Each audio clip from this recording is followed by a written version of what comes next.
Willa, the denobulan female, steps off the interstellar transport onto Earth's soil, her heart racing with anticipation.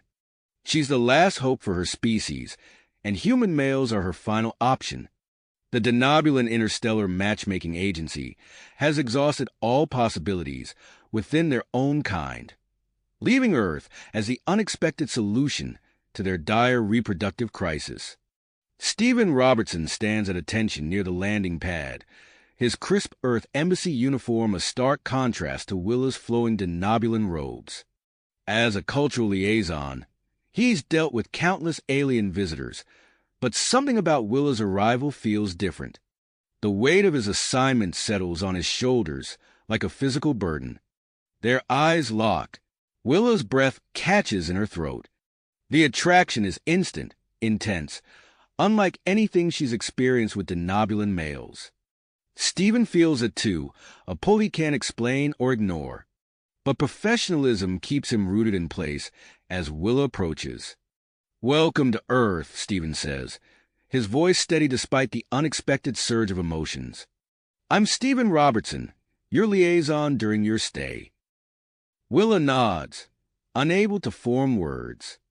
The physical presence of this human male overwhelms her senses in ways she never anticipated. As they walk towards the Earth Embassy for Alien Affairs, the air between them crackles with unspoken tension. Inside the embassy, chaos erupts. Urgent messages flood in from the denobulan government. Screens light up with data, charts, and genetic sequences. The truth hits like a shockwave. The denobulan species faces extinction due to widespread genetic incompatibility. Ambassador Threll, the denobulan representative, turns to the human officials with desperation in his eyes. "We believe human DNA holds the key to our survival," he announces, his voice trembling. "We request Earth's cooperation in a breeding program. Willa is our first test subject." The room falls silent. Stephen's superiors exchange worried glances. The implications are staggering. Earth's autonomy, interspecies relations, the future of an entire alien race, all hang in the balance. Stephen's comm device buzzes. A classified message appears. "Robertson, your genetic profile is compatible. You are ordered to participate in the program. Stand by for further instructions." His world spins. He looks at Willa, seeing her not just as an alien visitor, but as a potential mate. The thought both thrills and terrifies him. Outside, word spreads like wildfire. Protesters gather, their angry chants echoing through the embassy walls. Signs denouncing alien influence wave in the air. On screens across the planet, anti-alien groups spread propaganda, stoking fears of human-alien breeding. Stephen and Willa are quickly ushered to a secure facility. White-coated scientists, both human and denobulan, bustle around them, preparing for the first mating attempt. Medical equipment hums, monitoring every aspect of their physiology. As they stand in the sterile room, the reality of their situation sinks in. They're strangers, thrust together by cosmic chance and desperate necessity. Stephen reaches for Willa's hand, a gesture of comfort in this whirlwind of events. Suddenly, alarms blare, red lights flash. Security feeds show a terrifying sight, armed extremists breaching the facility's outer defenses. Their mission: stop the alien invasion at any cost. Stephen's training kicks in. He grabs Willa, pulling her close. "I'll protect you," he promises, his voice low and determined. In this moment, he's not just a liaison or a reluctant participant. He's humanity's representative, Earth's defender, and perhaps the savior of an alien race. As the sounds of combat draw nearer, Stephen and Willa brace themselves. The fate of two species rests in their hands, and in their genes. The true test of humanity's greatness is about to begin. The sound of gunfire grew closer, snapping Stephen into action. He tightened his grip on Willa's hand and pulled her towards a hidden panel in the wall. "This way," he whispered urgently, his fingers dancing across a concealed keypad. The panel slid open with a soft hiss, revealing a narrow passageway. "What is this?" Willa asked, her voice trembling as Stephen ushered her inside. "A panic room," he explained, sealing the entrance behind them. "We'll be safe here." The space was small but well-equipped. Banks of monitors lined one wall, offering a comprehensive view of the facility. Stephen quickly activated the security protocols, locking down their position. On the screens, chaos unfolded. A group of armed individuals, their faces contorted with anger, stormed through the corridors. Stephen's expression resolute as he recognized their insignia, Earth First, a notorious anti-alien extremist group. "Who are they?" Willa asked, her eyes wide as she watched the intruders smash delicate laboratory equipment. Stephen's voice was grim. Extremists who believe Earth should remain isolated from alien influence. They call themselves Earth First. As they observed, Stephen noticed something curious. One of the attackers, a young man with sandy hair, seemed hesitant. While his comrades destroyed equipment with zealous fervor, he lagged behind, his movements uncertain. Suddenly, Willa gasped. Stephen turned to her, alarmed to see her skin shifting color, taking on a faint, pulsating glow. "Are you all right?" he asked, reaching out instinctively. Willa nodded, her breath coming in short bursts. It's a stress response. Denobulan physiology is quite different from humans." Stephen found himself mesmerized by the soft bioluminescence emanating from her skin. In the confined space of the panic room, her alien nature seemed more pronounced, yet strangely alluring. A harsh voice cut through their moment of connection. On the main screen, a man with a military bearing barked orders at the other extremists. "That's Marcus Thorne," Stephen explained. "Ex-military, now the leader of Earth First. He's dangerous." They watched as Thorne directed his followers to a computer terminal. "He's after the research data," Stephen realized aloud. "If he gets that information..." Willa's face paled. The future of my people could be compromised. Stephen's comm device buzzed. A priority message from his superior scrolled across the screen. "Robertson, protect the alien at all costs. Tactical team en route. ETA unknown. Salvage research data if possible." He looked at Willa, then back at the screens. They couldn't just wait here, while Earth First destroyed everything. "We need to act," he said firmly. Willa nodded, her earlier fear replaced by determination. "What do you propose?" Stephen's mind raced, analyzing the facility's layout. "The environmental control systems," he said suddenly. "We can use them to our advantage. If we adjust the temperature, humidity, and atmospheric composition in specific areas, we could incapacitate them without causing permanent harm," Willa finished, catching on quickly. As Stephen began to outline his plan, Willa's eyes lit up. "Wait," she interjected. "I have an idea that could enhance your strategy." She explained how certain compounds, harmless to denobulans but disorienting to humans, could be aerosolized through the ventilation system. Stephen felt a surge of admiration for Willa's quick thinking. As they worked together, refining their plan, he became acutely aware of their proximity in the small space. The air seemed to crackle with an unspoken tension between them. Just as they were about to implement their countermeasure, an urgent message flashed across one of the screens. Dr. Elena Freeman, the lead human geneticist, was trapped in a lab with critical biological samples. Stephen's heart sank. Their carefully crafted plan now faced a significant complication. He turned to Willa, seeing the same concern reflected in her eyes. The decision before them was monumental. Proceed with their original plan or risk everything on a dangerous rescue mission.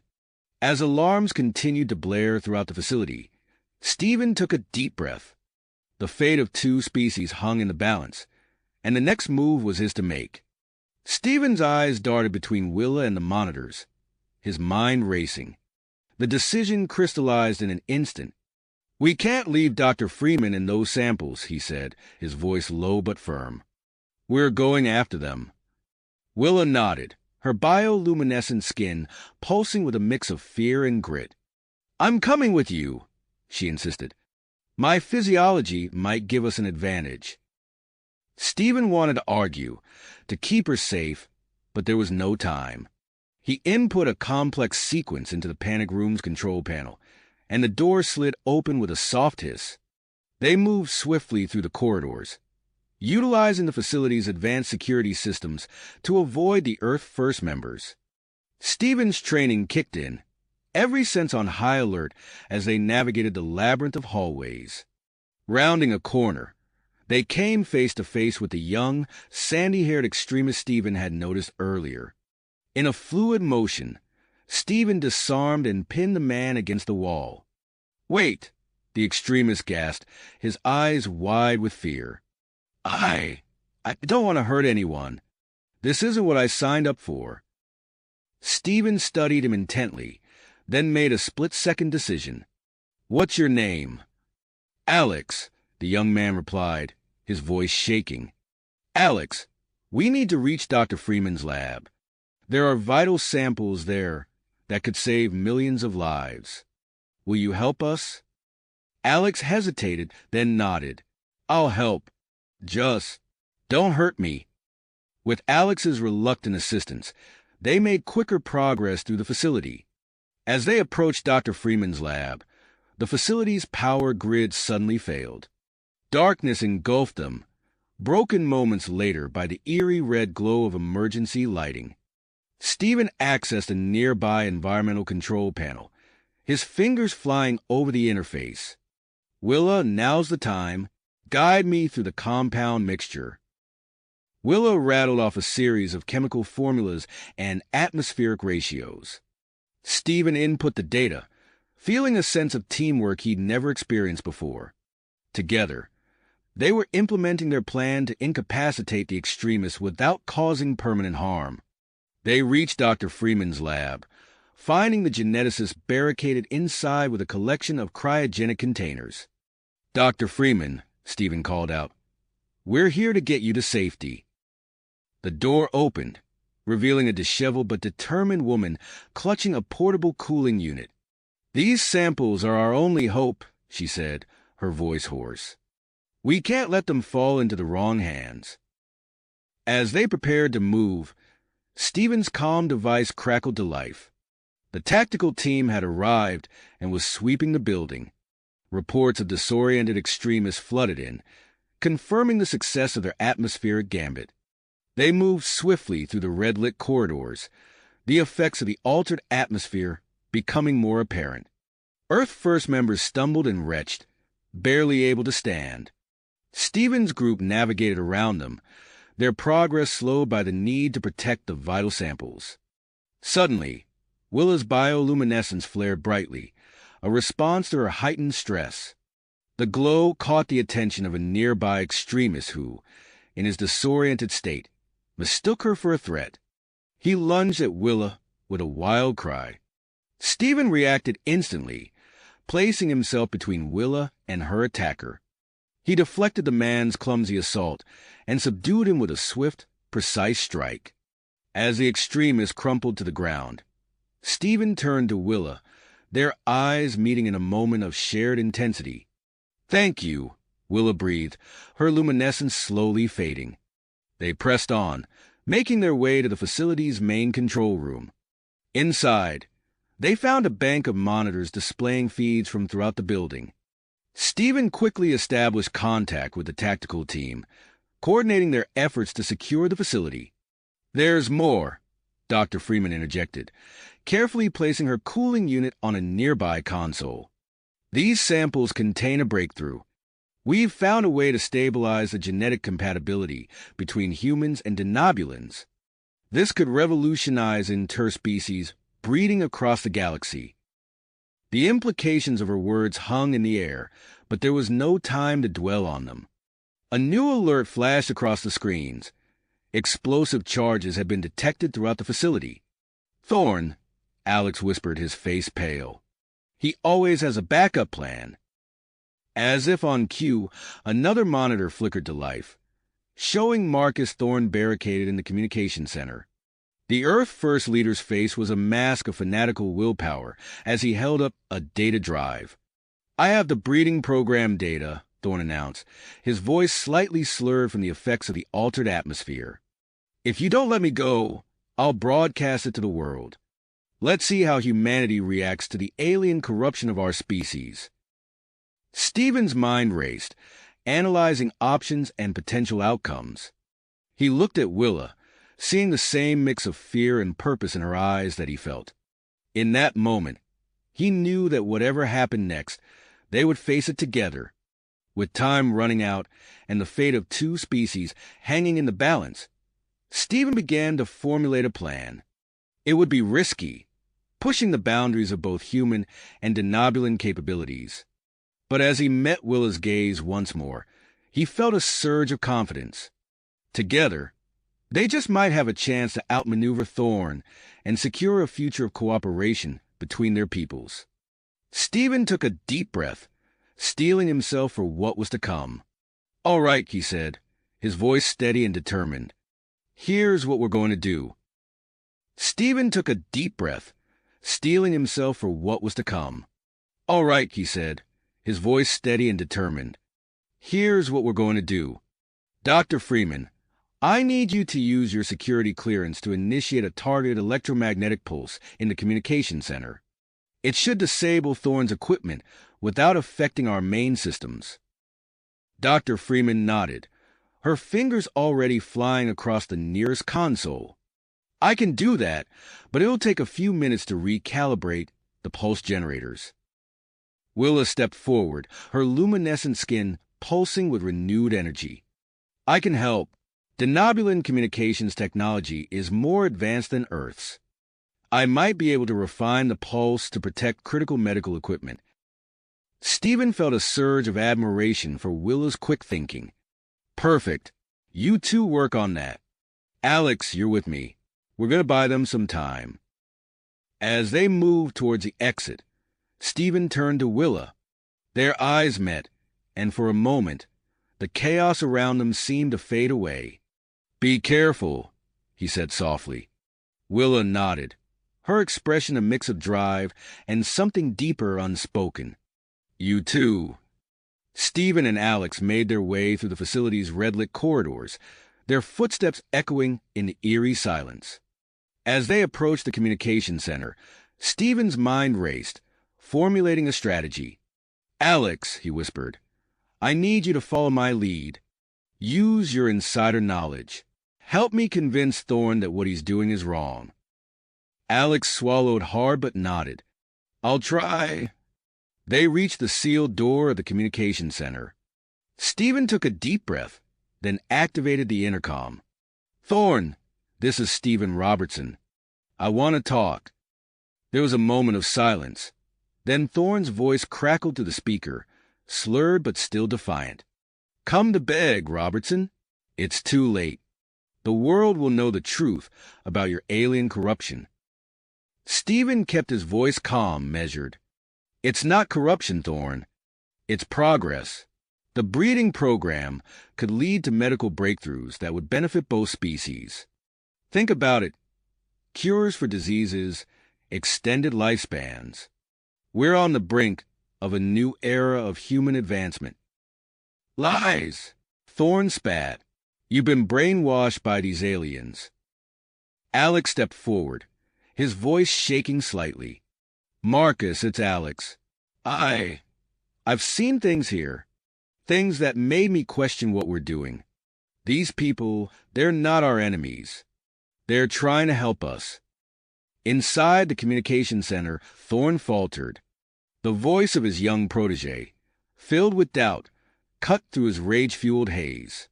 Meanwhile, in the control room, Willa and Dr. Freeman worked feverishly to modify the EMP. Willa's hands moved with practiced precision, her denobulan knowledge seamlessly integrating with Earth technology. "There," Willa said, making a final adjustment. This should protect the medical equipment while still neutralizing Thorne's devices. Dr. Freeman looked at her with newfound respect. Remarkable. I've never seen anyone work so quickly with our systems. Willa allowed herself a small smile. Your technology isn't so different from ours, just less evolved. Back at the communication center, Stephen continued to engage Thorne. Think about your legacy, Marcus. Do you want to be remembered as the man who held back human progress? Or the one who helped usher in a new age of interstellar cooperation? Thorne's drive was weakening, but he clung to his convictions. You don't understand. This isn't natural. We're meant to be separate. Nature evolves, Marcus, Stephen countered. We've always adapted, always grown. This is just the next step. Suddenly, Stephen's comm device vibrated. A message from Willa. EMP ready. Awaiting your signal. Stephen's heart raced. This was it. Thorne, I'm asking you one last time. Stand down. Let's talk about this face to face. There was a long pause. Then, Thorne's voice came through, heavy with resignation. It's too late for talk, Robertson. I'm sending the data now. Now!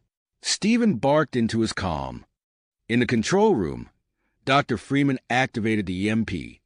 A low hum filled the air, followed by a sharp crack. The lights in the communication center flickered and died. Stephen and Alex burst through the door. In the darkness, they could make out Thorne's silhouette, fumbling with now useless equipment. Stephen tackled him, pinning the Earth First leader to the ground as Alex secured the data drive.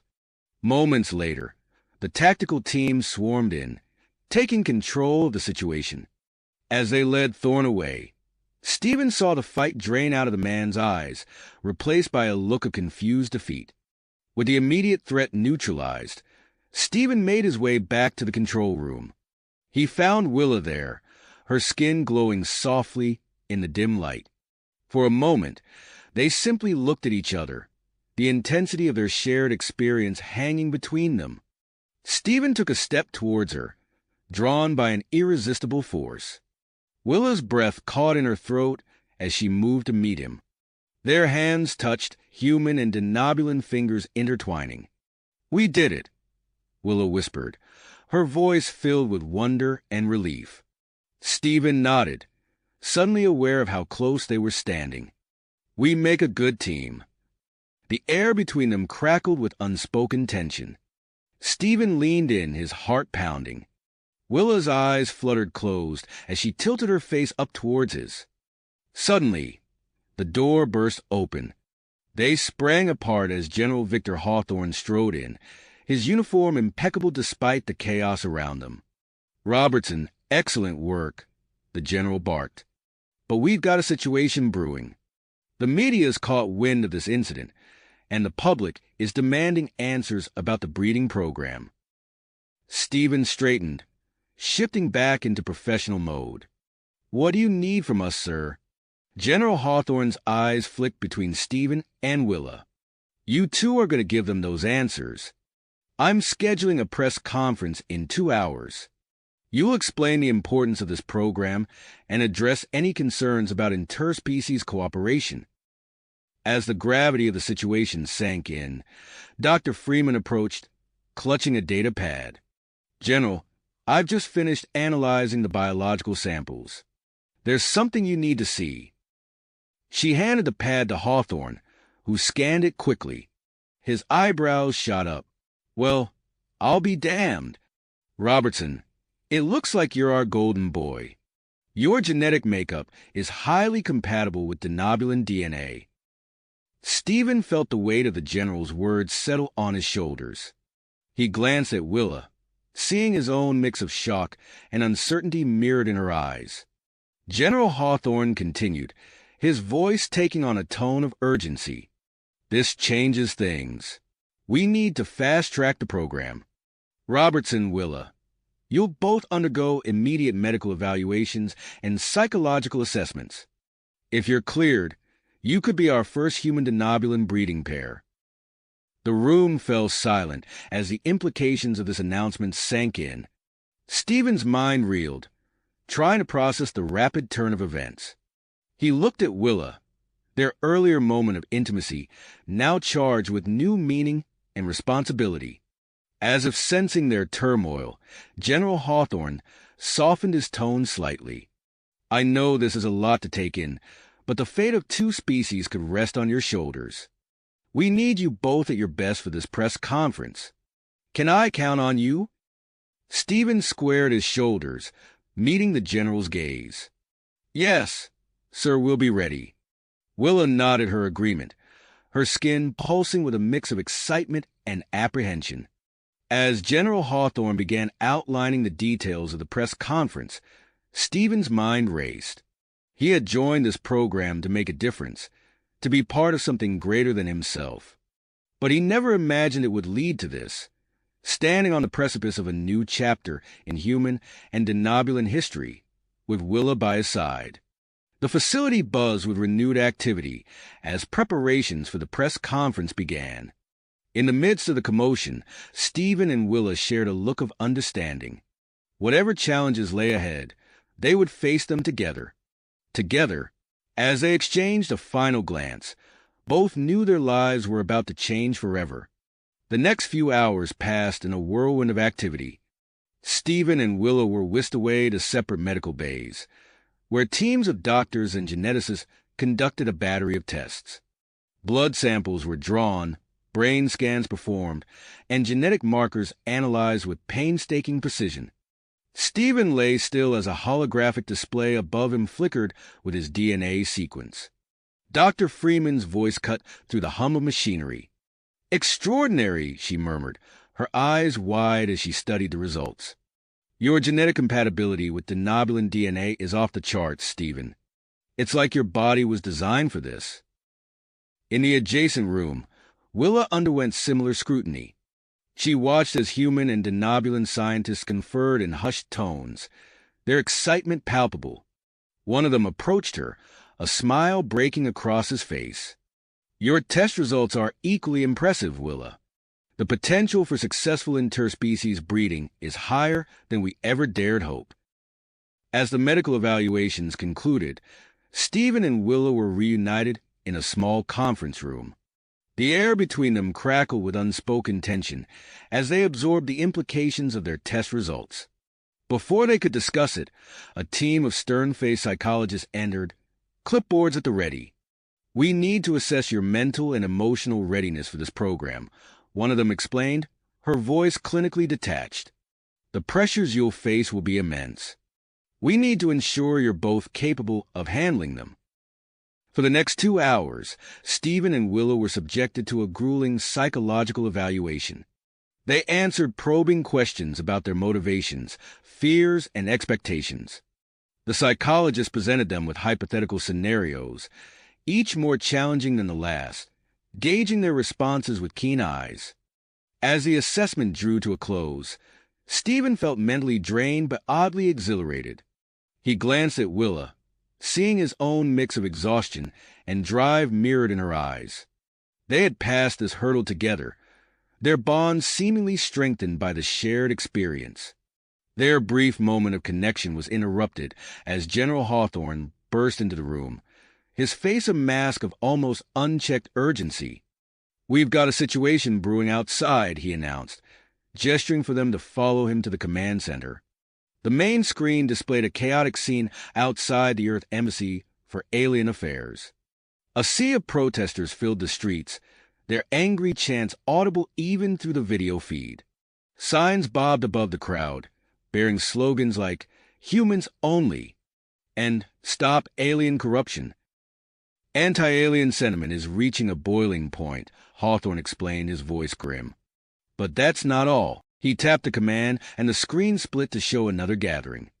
This crowd was smaller but equally passionate, holding signs that read, "Embrace our galactic neighbors and unity through diversity." "Supporters of interspecies cooperation," Stephen murmured, a flicker of hope kindling in his chest.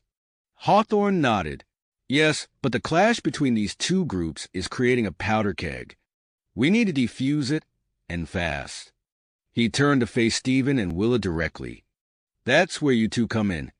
The press conference is our chance to shape the narrative, to show the world the benefits of this program. As if on cue, a team of media specialists entered the room, their expressions a mix of tenacity and barely concealed stress. We don't have much time, the lead specialist announced, her eyes darting between Stephen and Willa. We need to prepare you for every possible question, every potential attack. This press conference will make or break public opinion on the breeding program. For the next several hours, Stephen and Willa were put through their paces.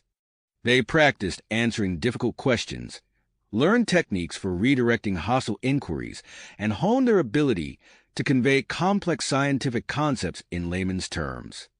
The media team drilled them relentlessly, simulating aggressive reporters and skeptical audiences.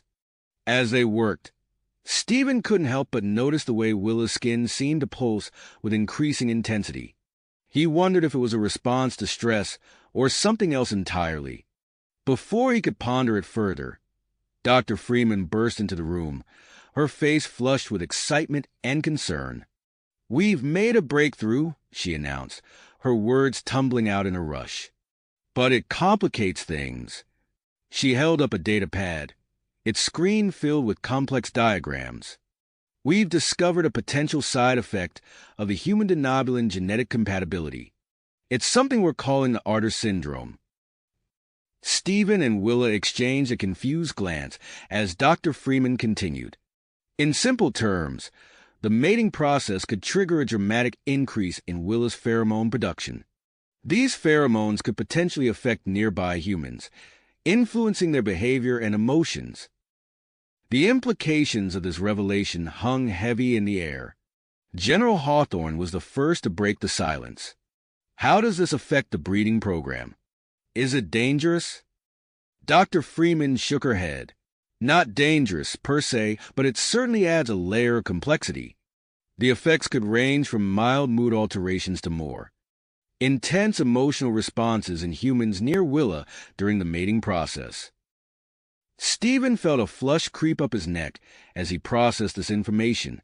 He glanced at Willa, seeing a mix of embarrassment and fascination in her eyes. "We need to decide whether to disclose this information during the press conference," Hawthorne said, his tone grave. "On one hand, transparency could build trust. On the other, it could fuel further opposition to the program." As Stephen and Willa grappled with this dilemma, an alarm blared through the facility.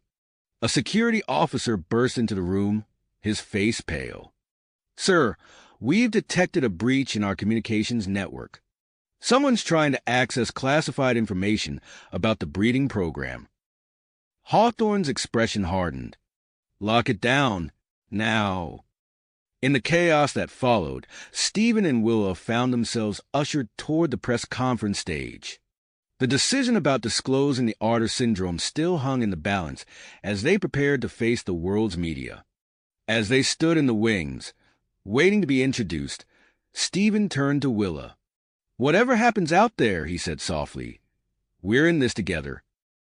Willa's skin pulsed with a warm glow as she nodded. "Together," she echoed. The stage lights blazed to life, momentarily blinding them. As their eyes adjusted, they saw the sea of reporters and cameras before them. The world was watching, waiting to hear what they had to say. Taking a deep breath, Stephen stepped forward, Willa at his side.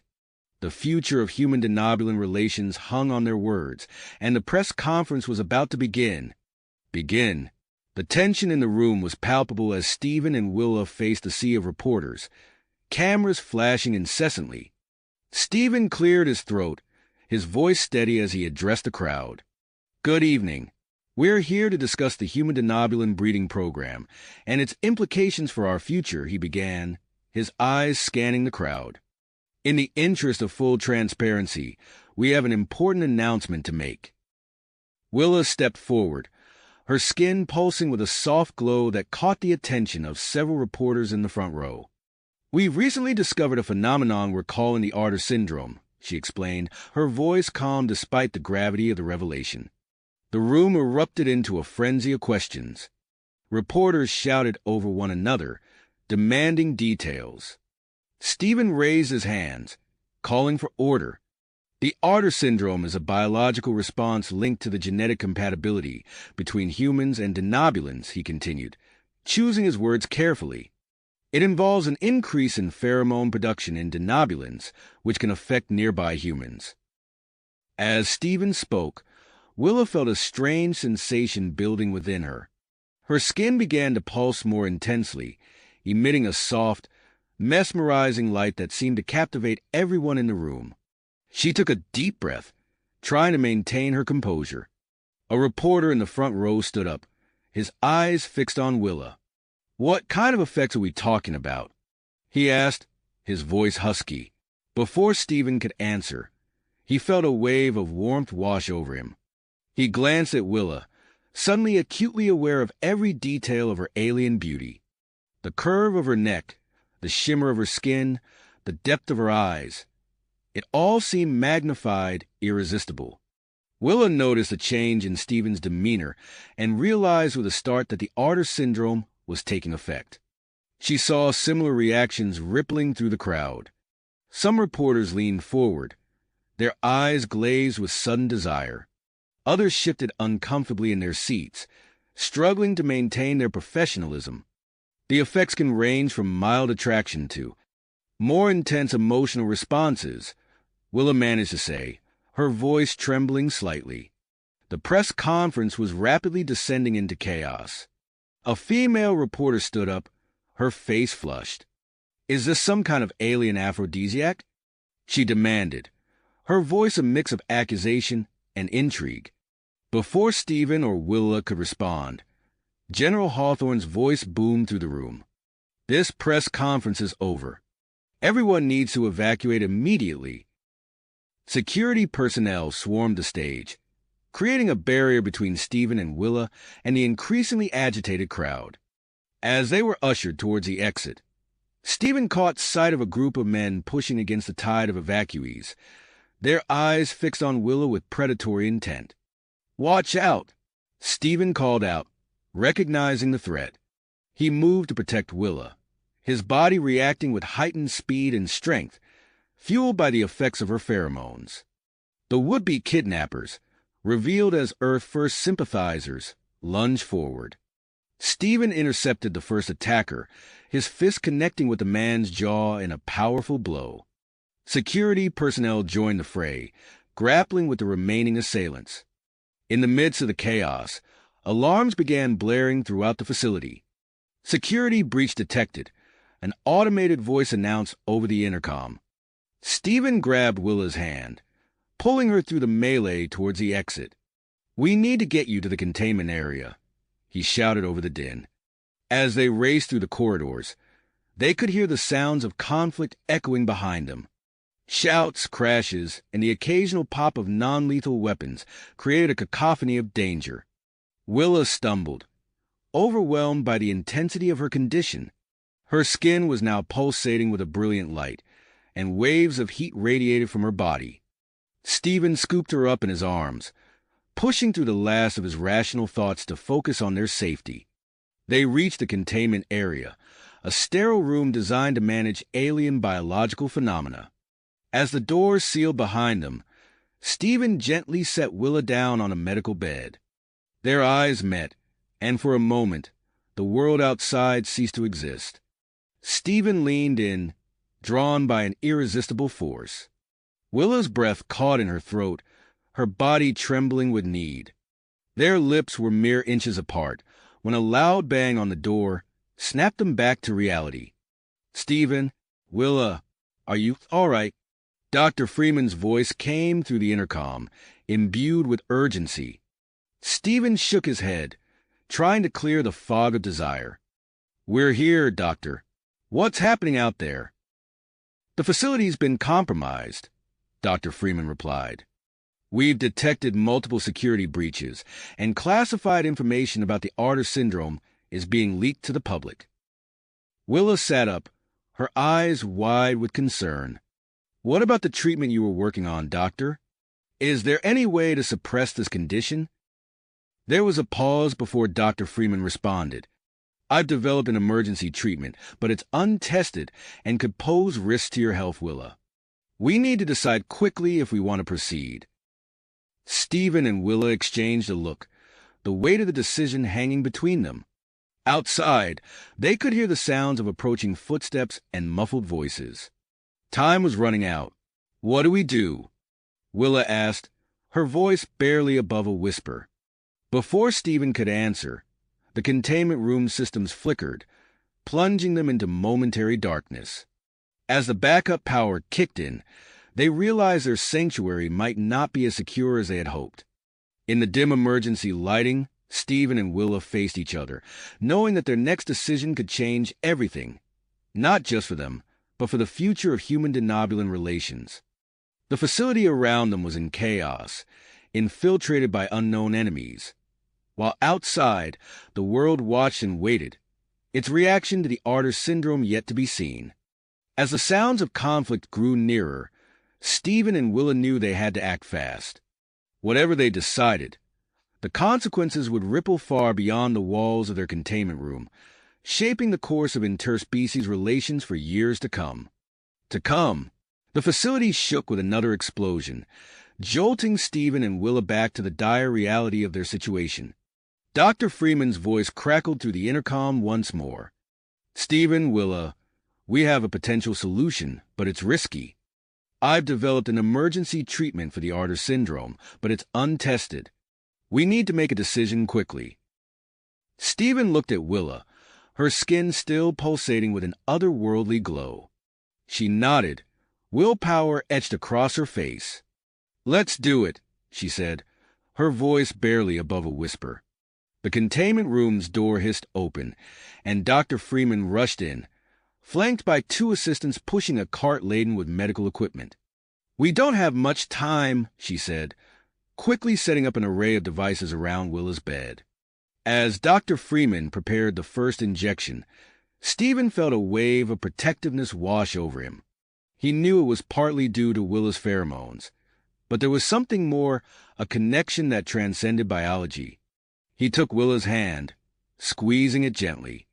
"I'm here," he said softly. "We'll get through this together." Dr. Freeman administered the first injection, and Willa's body tensed.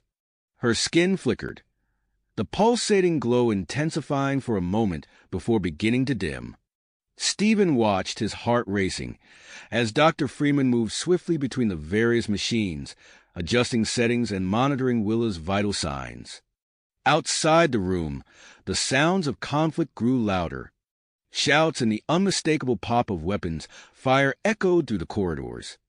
General Hawthorne's voice boomed over the facility-wide intercom, ordering an immediate evacuation of all non-essential personnel.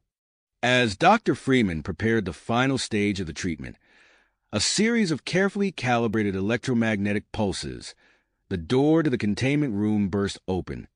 Commander Sarah Reeves, her face streaked with sweat and grime, stepped inside. "We've got a situation," she said, her voice tense. "Earth First operatives have planted explosives throughout the facility. We're working on disarming them, but we need to move you to a secure location now." Stephen looked at Dr. Freeman, panic rising in his chest. "We can't move her," he said. "The treatment isn't finished." Dr. Freeman nodded grimly. He's right. Moving Willa now could jeopardize her recovery and potentially trigger a catastrophic surge in pheromone production. Commander Reeves cursed under her breath. "Then we'll hold this position. I'll post a team outside, but be ready to move at a moment's notice." As Reeves left to organize the defense, Dr. Freeman initiated the electromagnetic pulse sequence.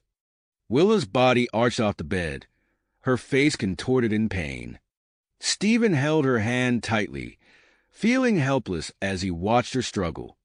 Suddenly, Willa's eyes flew open and she gasped. The pulsating glow of her skin faded rapidly, leaving behind a faint, shimmering residue. She blinked, looking around the room in confusion, before her gaze settled on Stephen.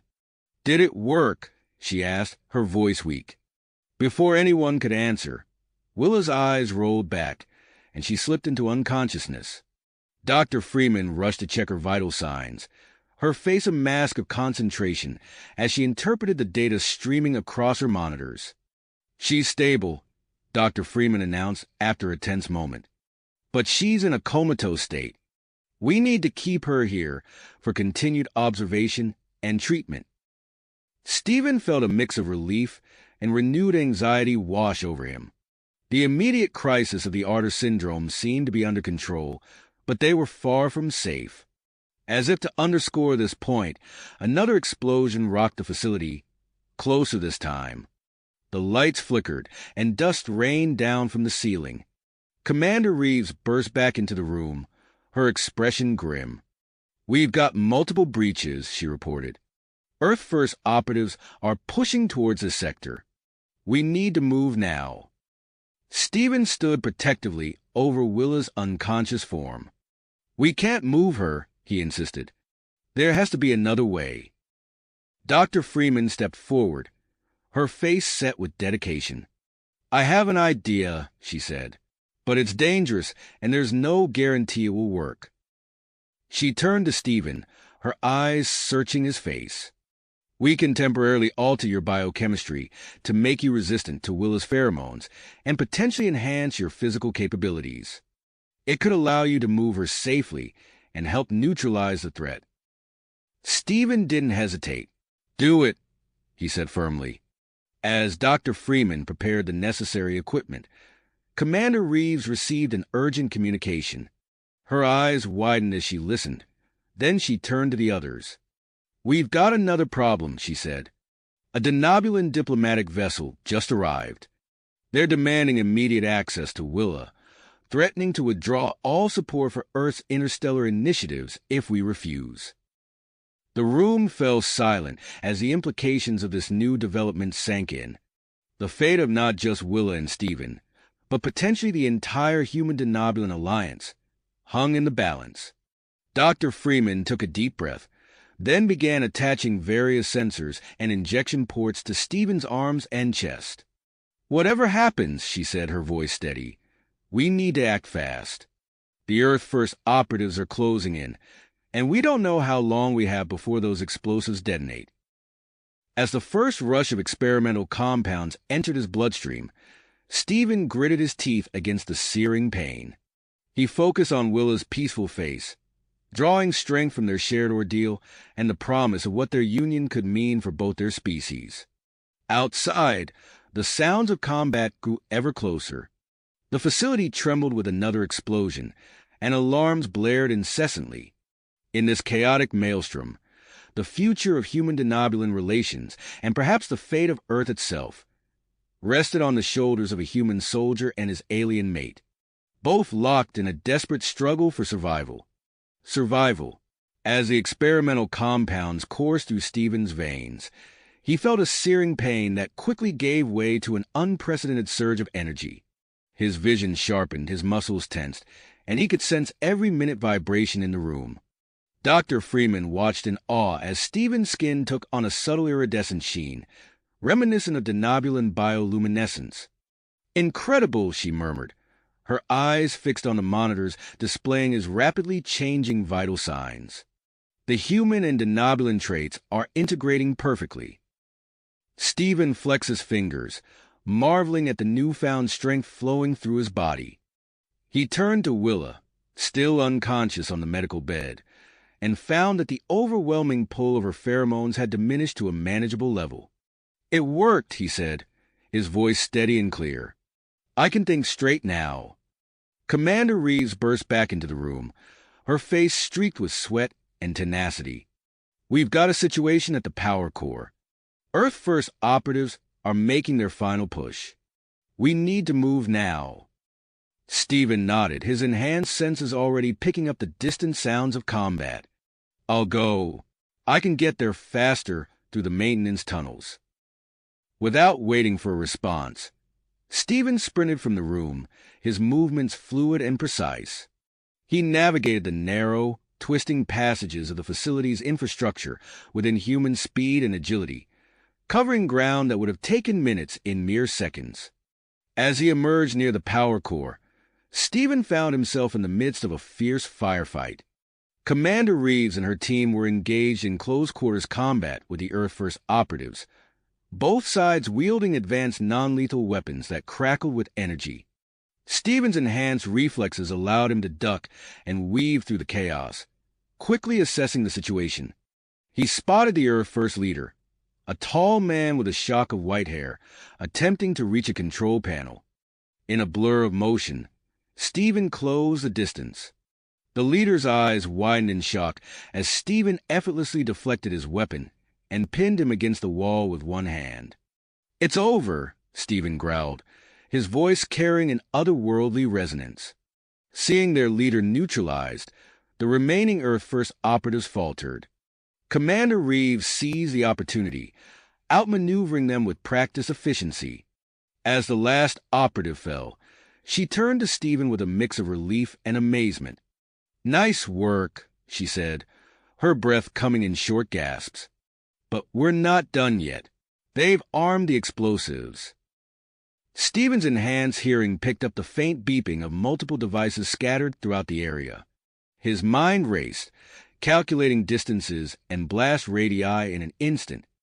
"I've got this," he said, moving with blinding speed. In a display of strength that would have been impossible mere minutes ago, Stephen began dismantling the explosive devices. His fingers moved with surgical precision, disconnecting wires and removing power sources faster than the human eye could follow. As Stephen neutralized the last device, a hissing sound caught his attention. One of the subdued Earth First operatives had managed to release a small canister, its contents quickly dispersing into the air. "The virus!" Commander Reeves shouted, her eyes widening in alarm. "They released it into the ventilation system." Stephen's enhanced senses detected the subtle shift in the air, the microscopic particles already spreading through the facility. His mind raced to Willa, still vulnerable in the medical bay. "We need to get back to Willa and Dr. Freeman," he said urgently. "They're in danger." As they rushed back through the facility, alarms blared, and the intercom crackled to life with General Hawthorne's voice. "Attention all personnel. We have a Level 1 biological threat. Initiate emergency containment procedures immediately." Stephen and Commander Reeves arrived at the medical bay to find it in a flurry of activity. Dr. Freeman was frantically working at her console, while a team of Denobulan medical personnel, led by Ambassador Tholax, surrounded Willa's bed. "What's happening?" Stephen demanded, his enhanced vision picking up the subtle energy field now enveloping Willa. Dr. Freeman looked up, her face a mix of worry and hope. "General Hawthorne authorized the use of Denobulan medical technology to stabilize Willa. It's our best chance of protecting her from the virus and neutralizing the Arter syndrome." Stephen watched as the Denobulan equipment hummed with alien energy, its effects visibly spreading through Willa's body. Her skin, which had been pulsing with an otherworldly glow, began to settle into a more natural state. Suddenly, Willa's eyes fluttered open. She gasped, sitting up and looking around in confusion. "Stephen," she called out, her voice clear and strong. He moved to her side, taking her hand. "I'm here. How do you feel?" Willa took a deep breath, her eyes wide with wonder. "I feel normal. The overwhelming sensations, the heat. It's all gone." Their moment of relief was short-lived as General Hawthorne entered the room, his face grave. "We've contained the immediate threat, but we've got bigger problems now. The use of unauthorized alien technology on Earth has triggered a diplomatic firestorm. We're getting calls from every government and interstellar regulatory body demanding explanations." Dr. Freeman stepped forward, her eyes alight with a new idea. "General, I think we might have a solution. The data we've gathered from Stephen's enhanced physiology and Willa's stabilized condition, I believe we can create a vaccine against the engineered virus using a combination of human and denobulan genetic material. The room fell silent as the implications of her words sank in. Ambassador Tholax was the first to speak, his alien features arranged in what Stephen now recognized as an expression of cautious optimism. If successful, this could be a significant breakthrough in human denobulan medical cooperation, the ambassador said. However, it will undoubtedly raise concerns among more conservative factions, both human and alien. General Hawthorne nodded grimly. Agreed. But right now, we need to focus on containing this virus and stabilizing the situation here. Dr. Freeman, you have full authorization to proceed with vaccine development. Commander Reeves, I want this facility locked down and every inch searched for any remaining threats. As the room burst into action, Stephen felt a wave of dizziness wash over him. He stumbled, catching himself on the edge of Willa's bed. Stephen? Willa's voice was filled with concern. What's wrong? Dr. Freeman rushed to his side, her eyes scanning the readings from her handheld device. His system is starting to reject the denobulan traits. The modifications are becoming unstable. Stephen gritted his teeth against the sudden pain coursing through his body. He looked at Willa, their eyes meeting in a moment of shared understanding. Despite the chaos around them, despite the uncertain future that lay ahead, they were in this together. As Dr. Freeman began administering emergency treatment to stabilize Stephen's condition, the facility continued to buzz with activity. The race to develop a vaccine, the diplomatic tensions rising by the minute, and the personal struggles of Stephen and Willa all converged into a perfect storm of crisis and potential. The fate of human denobulan relations hung in the balance, with Stephen and Willa at its very center. As Stephen fought to maintain control over his fluctuating abilities, he knew that their journey was a long way to go. The true test for them, for the breeding program, and for the future of interspecies cooperation was only just beginning. As Stephen fought to maintain control over his fluctuating abilities, he knew that their journey was just getting started. The true test for them, for the breeding program, and for the future of interspecies cooperation was only just beginning. A commotion at the entrance to the medical bay drew everyone's attention. A group of stern-faced individuals in crisp suits strode into the room, their presence immediately commanding respect and a hint of apprehension. The Special Government Committee, General Hawthorne muttered, his expression tightening. Dr. Freeman, still monitoring Stephen's vital signs, looked up with a mix of curiosity and concern. As she observed the data streaming across her tablet, her eyes widened. Wait, she said, her voice cutting through the tension. Something's happening. Stephen, who had been on the verge of collapse moments ago, suddenly felt a surge of energy course through his body. He stood straighter, the pain receding as quickly as it had come. Dr. Freeman's fingers flew across her device, her brow furrowed in concentration. It's Willa, she said, looking between Stephen and the denobulan woman. Her proximity is stabilizing your condition, Stephen. And not just stabilizing, it's enhancing it. The lead committee member, a tall man with salt and pepper hair and piercing blue eyes, stepped forward. I'm Dr. Victor Reeves, he announced, his gaze sweeping the room. Given this new development, we're implementing immediate quarantine protocols for both Stephen and Willa. Commander Reeves, her face a mask of professionalism despite the shared surname, spoke up. Sir, with all due respect, is that necessary? We've only just dash. Dr. Victor Reeves held up a hand, silencing her. This is not up for debate, Commander.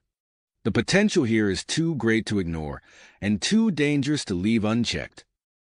Within hours, a new wing of the facility had been cleared and secured. Stephen and Willa found themselves escorted to a spacious but clearly medical-oriented living space, complete with monitoring equipment and reinforced walls. As the door sealed behind them, Stephen turned to Willa, their eyes meeting in a moment of shared uncertainty. "Are you okay?" he asked, his enhanced senses picking up the slight increase in her heart rate. Willa nodded, her denobulin features arranged in a look of purpose. "I'm fine. It's just a lot to process." Outside their new living quarters, the facility buzzed with activity. Dr. Freeman and her team worked tirelessly, analyzing the data streaming in from the sensors monitoring Stephen and Willa. The changes in their physiology were subtle but unmistakable. "Look at this," Dr. Freeman said, gesturing to a holographic display. "Stephen's muscle density is increasing, and his neural pathways are reconfiguring. And Willa, her cellular regeneration rate has nearly doubled." General Hawthorne frowned, his eyes fixed on the image of Stephen and Willa adjusting to their new environment. "And the long-term effects?" Dr. Freeman shook her head. "Unknown.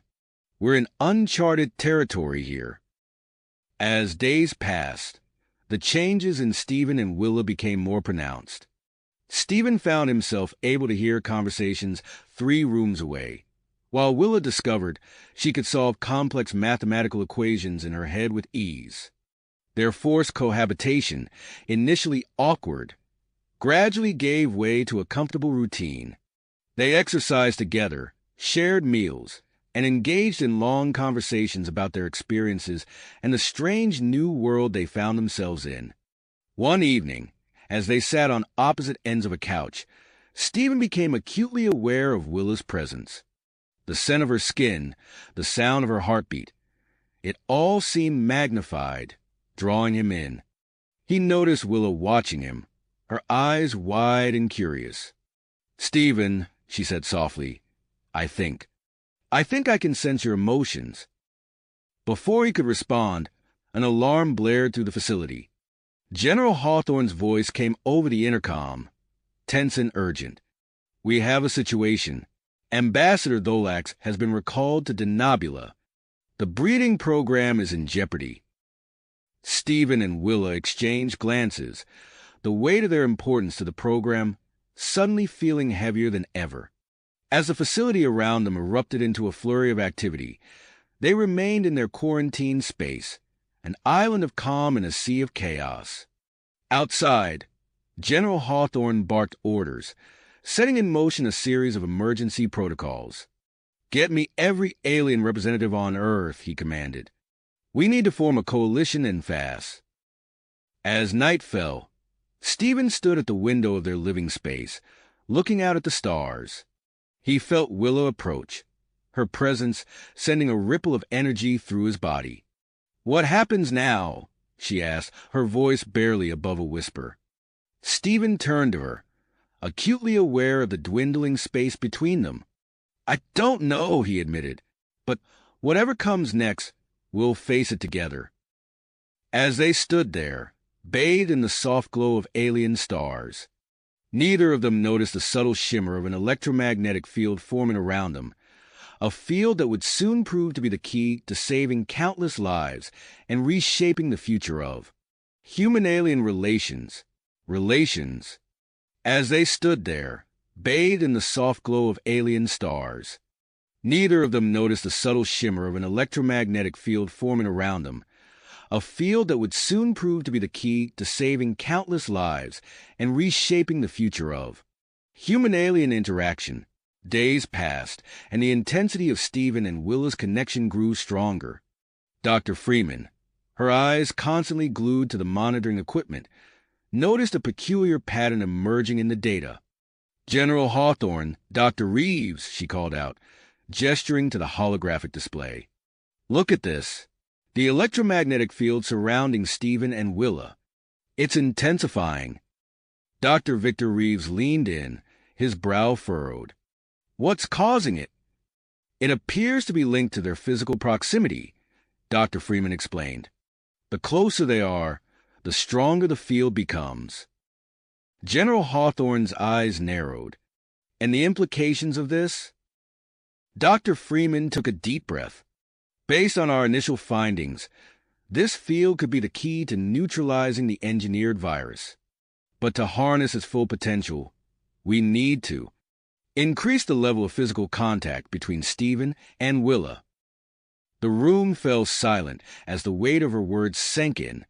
Dr. Reeves was the first to speak, his voice tight with tension. "You're suggesting we authorize intimate contact between a human and a denobulan?" "I'm suggesting we do what's necessary to save lives," Dr. Freeman countered. After hours of heated debate, the special committee reluctantly authorized a series of controlled physical interactions between Stephen and Willa. The first session began with simple hand-holding, monitored closely by a team of medical staff. As Stephen's fingers interpermeated with Willa's, he felt a jolt of energy course through his body. The air around them seemed to crackle with invisible power. "Are you okay?" he asked, noticing Willa's widened eyes. She nodded, her voice barely above a whisper. "I can feel everything. Your heartbeat, your thoughts." Behind the observation glass, Dr. Freeman's equipment lit up like a Christmas tree. "The field strength has doubled," she announced, her voice filled with awe. As the sessions progressed, so did the level of intimacy. Each embrace, each kiss, brought with it a new surge of energy and a flurry of genetic activity.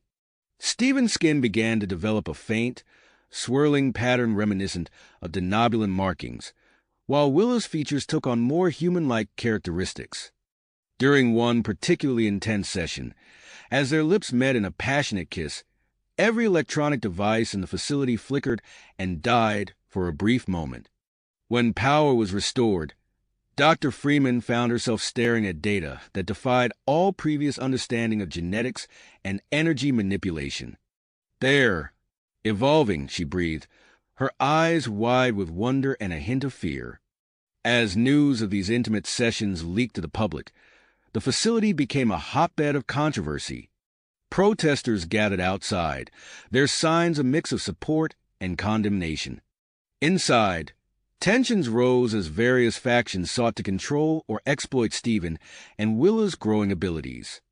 The Zorthalan ambassador, Krex, approached General Hawthorne with an offer of cooperation. "Our genetic manipulation techniques could greatly accelerate your research," he said, his alien features arranged in what passed for a smile. "All we ask in return is access to your data." General Hawthorne, wary but desperate for solutions, agreed to limited cooperation. Secretly, he instructed Dr. Freeman to withhold certain key findings from their new allies.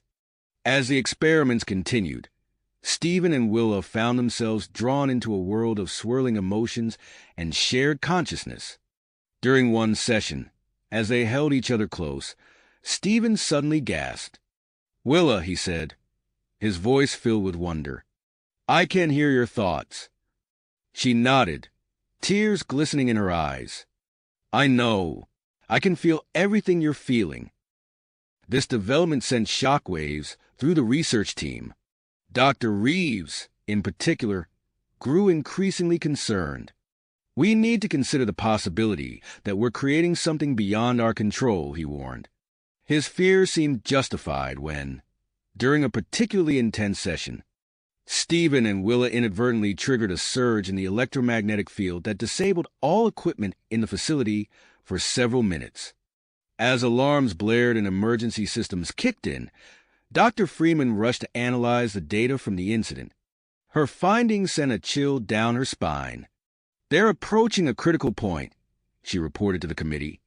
"If this continues, we could be looking at the creation of an entirely new hybrid species." The special committee convened in an emergency session, the air thick with tension. Arguments flew back and forth, weighing the potential benefits against the unknown risks. "We can't stop now," one member argued. "The potential for medical breakthroughs is too great." "And what about the ethical implications?" Another countered. "We're playing God with human and alien DNA." As the debate raged on, Stephen and Willa found themselves at the center of a storm they barely understood. Through their growing telepathic bond, they sensed the conflict surrounding them, the fear, the excitement, the greed. In the quiet of their shared quarters, they clung to each other, their bodies humming with energy, their minds intertwined. "What's happening to us?" Willa whispered, her voice trembling. Stephen stroked her hair, his own fear mixing with a strange sense of purpose. "I don't know," he admitted. "But whatever it is, we're in this together." As they held each other, a plan began to form in their shared consciousness, a way to take control of their destiny, to use their evolving abilities not as weapons or scientific curiosities, but as a bridge between worlds. Outside their room, the facility buzzed with activity. Dr. Freeman worked tirelessly on a prototype device to harness the electromagnetic field. Colonel Blackwood lobbied for military applications of the hybrid abilities. And in the shadows, unseen forces moved pieces on a cosmic chessboard. Stephen and Willa, their bodies and minds continuing to evolve, stood at the precipice of a new era in human-alien relations. As they prepared to take their fate into their own hands, they knew that their next move would shape not just their future, but the future of two worlds. Species.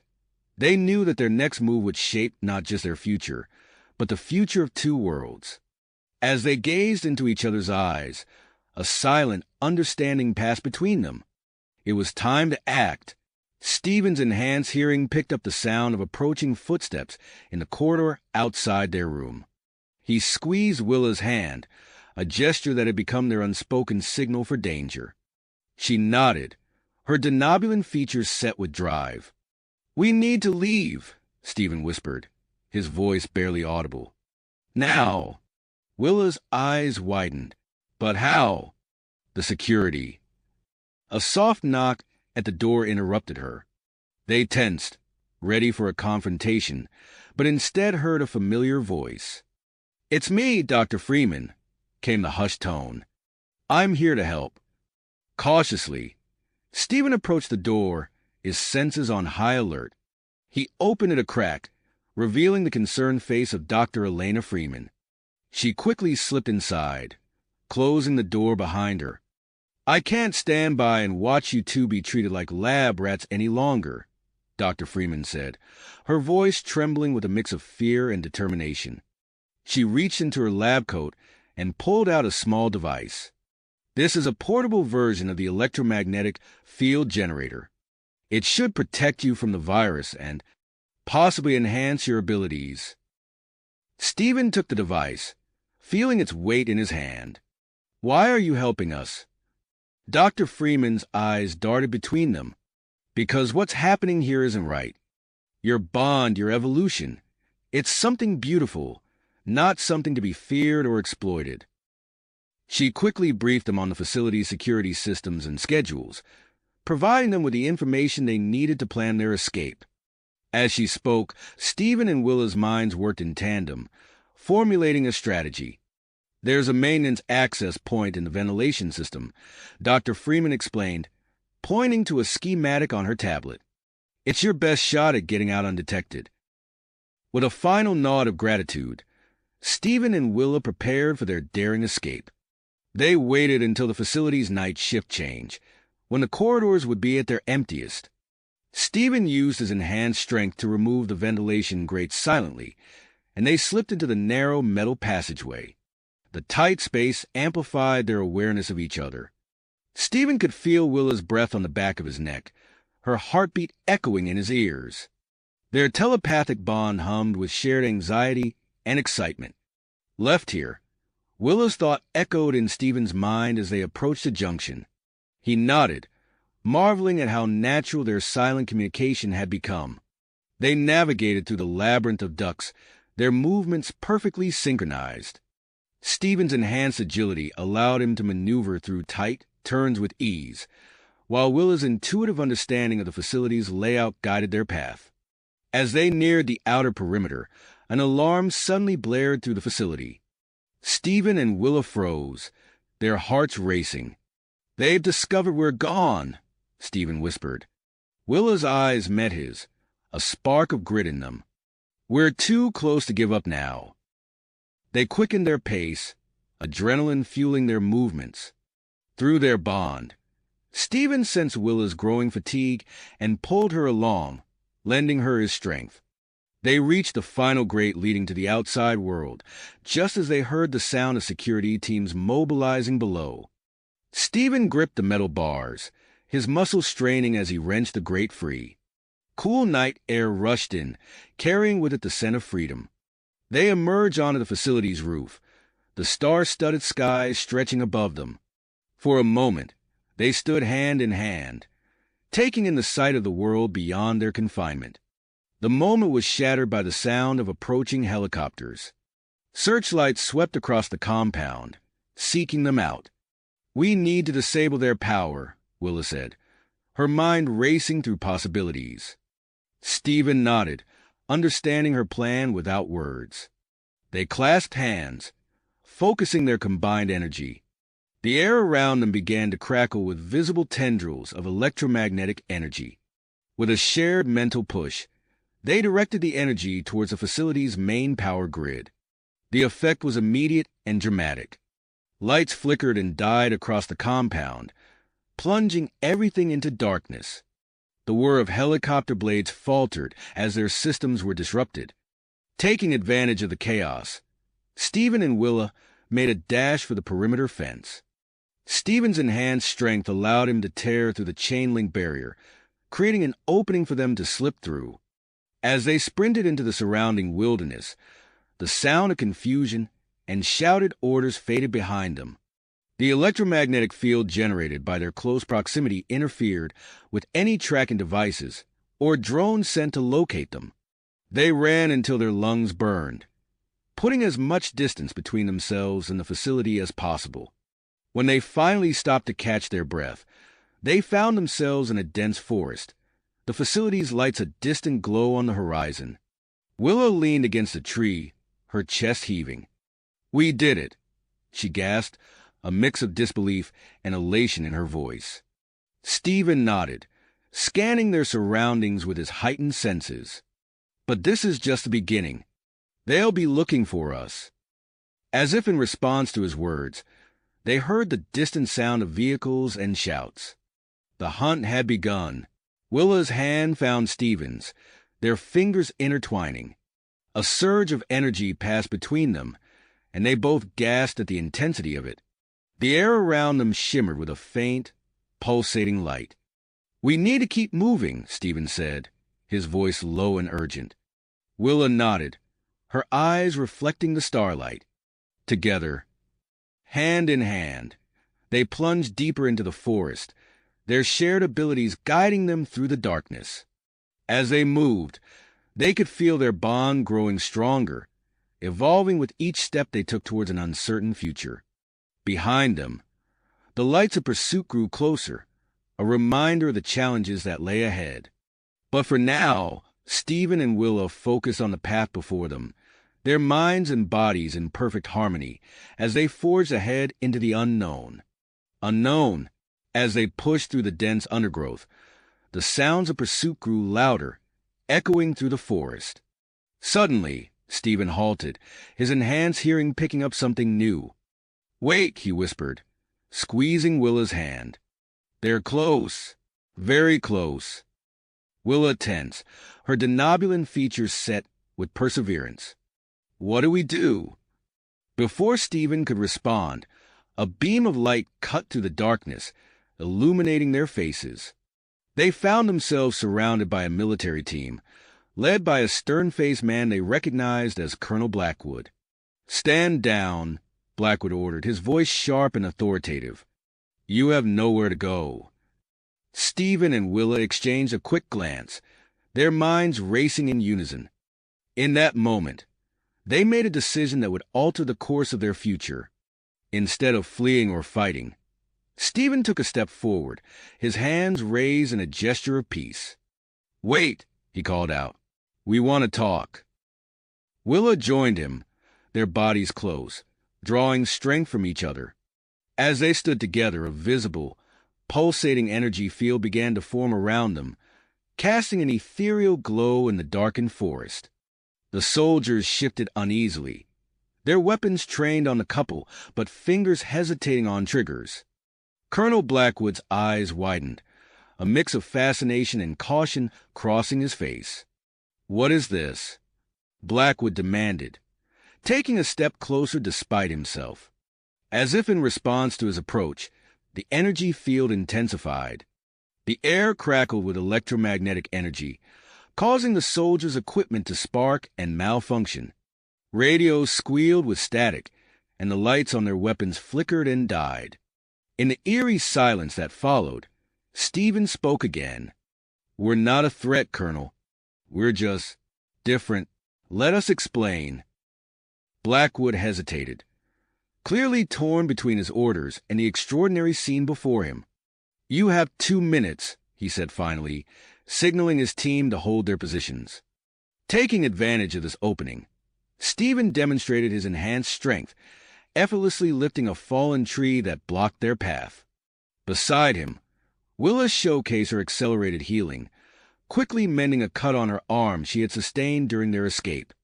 The soldiers murmured in amazement, and even Blackwood couldn't hide his astonishment. "How is this possible?" he asked, his voice softer now, tinged with wonder. Before they could answer, the quiet was broken by the soft whir of an approaching aircraft. A sleek, unmarked vehicle descended into a small clearing nearby, its stealth technology evident in its near-silent approach. From the craft emerged a man Stephen and Willa recognized from their briefings, Dr. Arjun Patel, the renowned xenobiologist. He approached with his hands raised, his eyes darting between the military team and the glowing couple. "Colonel Blackwood," Patel called out, "I'm here to help. Let's talk about the situation rationally." Blackwood turned to the newcomer, his posture still tense but his voice calmer. "Dr. Patel, what are you doing here?" "I've been tracking their energy signatures," Patel explained, gesturing toward Stephen and Willa. "What we're witnessing here is unprecedented.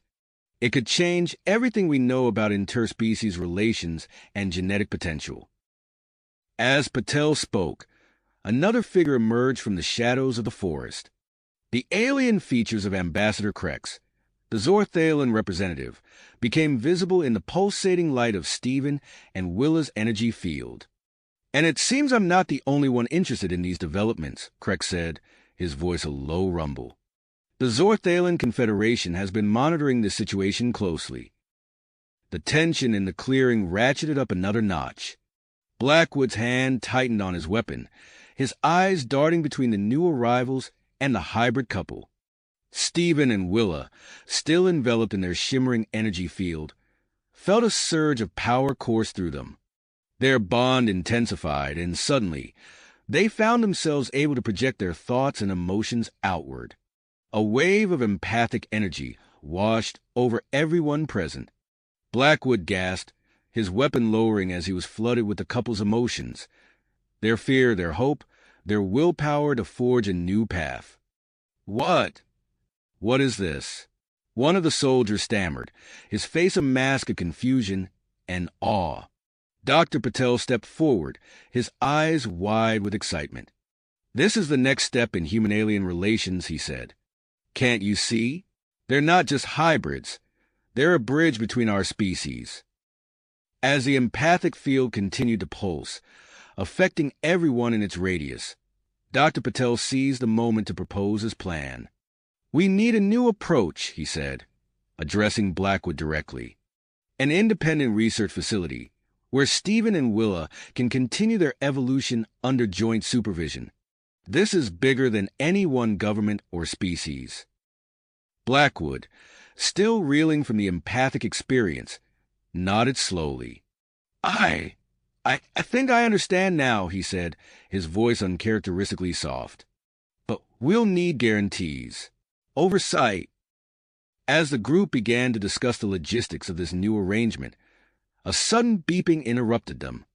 Stephen pulled out the old communication device they had found earlier, its screen flashing urgently. "It's the Denobulan faction," Willa said, her voice tight with concern as she read the message. "They're warning us of an attack. Conservative elements in the Denobulan government are coming for us." The news galvanized the group into action. Blackwood barked orders to his team, setting up a defensive perimeter. Dr. Patel and Ambassador Krex huddled together, discussing diplomatic strategies to prevent an interstellar incident. As the force around them erupted into a flurry of activity, Stephen and Willa stood at the center, their hands clasped tightly. Their journey was not nearly finished, but for the first time since their escape, they felt a glimmer of hope. The sound of distant engines filled the air, growing louder with each passing moment. Whatever came next, they would face it together, not just as a couple, but as the focal point of a new alliance that could reshape the future of human-alien relations. As the group hastily prepared to evacuate, the distant rumble of engines grew louder, signaling the approach of the Denobulan strike force. Colonel Blackwood barked orders to his team, organizing a swift retreat. "Move out. We need to get Stephen and Willa to safety before the Denobulans arrive." The newly formed alliance scrambled into action. Dr. Patel and Ambassador Krex hurried Stephen and Willa towards a waiting transport vehicle, while Blackwood soldiers formed a protective perimeter. As they boarded the transport, Stephen felt a surge of energy coursing through his body. He glanced at Willa, seeing the same mixture of excitement and apprehension in her eyes. Their hands remained clasped, the connection between them stronger than ever. The convoy of vehicles sped away from the forest clearing, leaving behind the echoes of their dramatic encounter. Inside the lead transport, Dr. Patel leaned forward, his eyes bright with curiosity. "How are you both feeling?" he asked, glancing between Stephen and Willa. "Any changes in your abilities?" Before either could respond, the transport lurched violently. The navigation panel sparked and fizzled, emitting a high-pitched whine. The driver fought with the controls, his face contorted with effort. "Something's wrong," he shouted. "The NAV system's going haywire." Stephen felt a tingling sensation spreading from his fingertips. He looked down to see faint tendrils of energy dancing across his skin, mirrored on Willa's arms. Their eyes met in shared realization. Their hybrid abilities were intensifying, interfering with the vehicle's systems. The convoy ground to a halt in a secluded, forested area. As the technical team rushed to assess the damage, Stephen and Willa stepped out of the transport, their senses immediately overwhelmed by the vibrant forest around them. Color seemed more vivid, scents more potent. They could hear the rustle of leaves in the canopy above and the scurrying of small animals in the underbrush. Stephen's enhanced vision picked up movement in the distance, beyond what normal human eyes could perceive. "This is incredible," Willa breathed, her Denobulan features accentuated by her wonderment. As they explored their immediate surroundings, Stephen's attention was drawn to an outcropping of rocks nearby. There was something odd about them, a faint vibration that tickled at the edge of his awareness. "Willa," he said softly, gesturing towards the rocks. "Do you feel that?" She nodded, her brow furrowed in concentration. Together, they approached the outcropping, their heightened senses guiding them. As they drew closer, the vibration intensified, becoming a pulsating energy signature that resonated with their own hybrid field. Stephen ran his hand along the rough surface of the rock, feeling for irregularities. His fingers caught on a hidden seam, and with a gentle push, a section of the rock face swung inward, revealing a dark opening. "Dr. Patel," Willa called out, excitement coloring her voice. "We've found something." The xenobiologist hurried over, his eyes widening as he took in the hidden entrance. "A cave system," he murmured, peering into the darkness. "And you say you can sense energy coming from inside?" Stephen nodded. "It's similar to our own energy field. We should investigate." Dr. Patel turned to Colonel Blackwood, who had joined them, his face etched with concern. "Colonel, we need to explore this cave. It could provide valuable insights into Stephen and Willa's condition." Blackwood hesitated, glancing at the surrounding forest. "We're exposed here, Doctor. The Denobulan strike force could be closing in. All the more reason to take shelter in the cave, Ambassador Crex interjected, his Zorthalan features impassive. It may provide a defensive position if needed. After a moment's consideration, Blackwood nodded. All right, but we move quickly and carefully. I'll assign a small team to accompany you. As they prepared to enter the cave, Stephen and Willa exchanged a look of anticipation. Whatever lay ahead in the darkness, they would face it together, their hybrid abilities guiding them into the unknown. The small expedition team entered the cave, Stephen and Willa leading the way. Their enhanced senses allowed them to navigate the twisting passages with ease, alerting them to potential hazards and guiding them deeper into the earth. The air grew cooler as they descended, carrying with it an ancient, musty scent. The walls of the cave seemed to pulse with a faint, otherworldly glow, growing stronger as they progressed. Suddenly, the narrow passage opened into a vast chamber. Stephen and Willa gasped in unison as their eyes adjusted to the sight before them. The cavern was filled with artifacts of unmistakably alien origin, but with a strangely familiar quality. Dr. Patel rushed forward, his scientific curiosity overriding caution. "Extraordinary!" he exclaimed, examining a nearby object. "These artifacts. They appear to be of both human and denobulan design. But how is that possible?" Before anyone could speculate further, a commotion echoed from the cave entrance. Colonel Blackwood's voice crackled over the comm system, urgency in his tone. "We've got company. A denobulan strike force has surrounded the cave entrance. They're demanding we surrender Willa and all research data immediately." The expedition team exchanged worried glances. They were trapped, caught between the mysterious artifacts and an aggressive denobulan force. Stephen felt a surge of protective instinct towards Willa, their bond humming with shared anxiety and tenacity. As they stood among the ancient relics, surrounded by the pulsating energy of the cave, they knew their journey was a long way to go. The true test of their abilities and the newly formed alliance was just beginning. The true test of their abilities and the newly formed alliance was just starting. Suddenly, a blinding light engulfed the chamber. Stephen felt Willa's hand tighten around his as the world seemed to shift and blur. The ancient artifacts around them began to glow with an intense, otherworldly energy. "What's happening?" Dr. Patel's voice echoed, tinged with a mix of fear and excitement. Before anyone could respond, the light intensified, and Stephen felt a sharp tug in his core. The cave, the artifacts, and their companions all disappeared in a flash of brilliant white. When the light faded, Stephen blinked rapidly, trying to adjust to their new surroundings. They were no longer in the cramped, damp cave.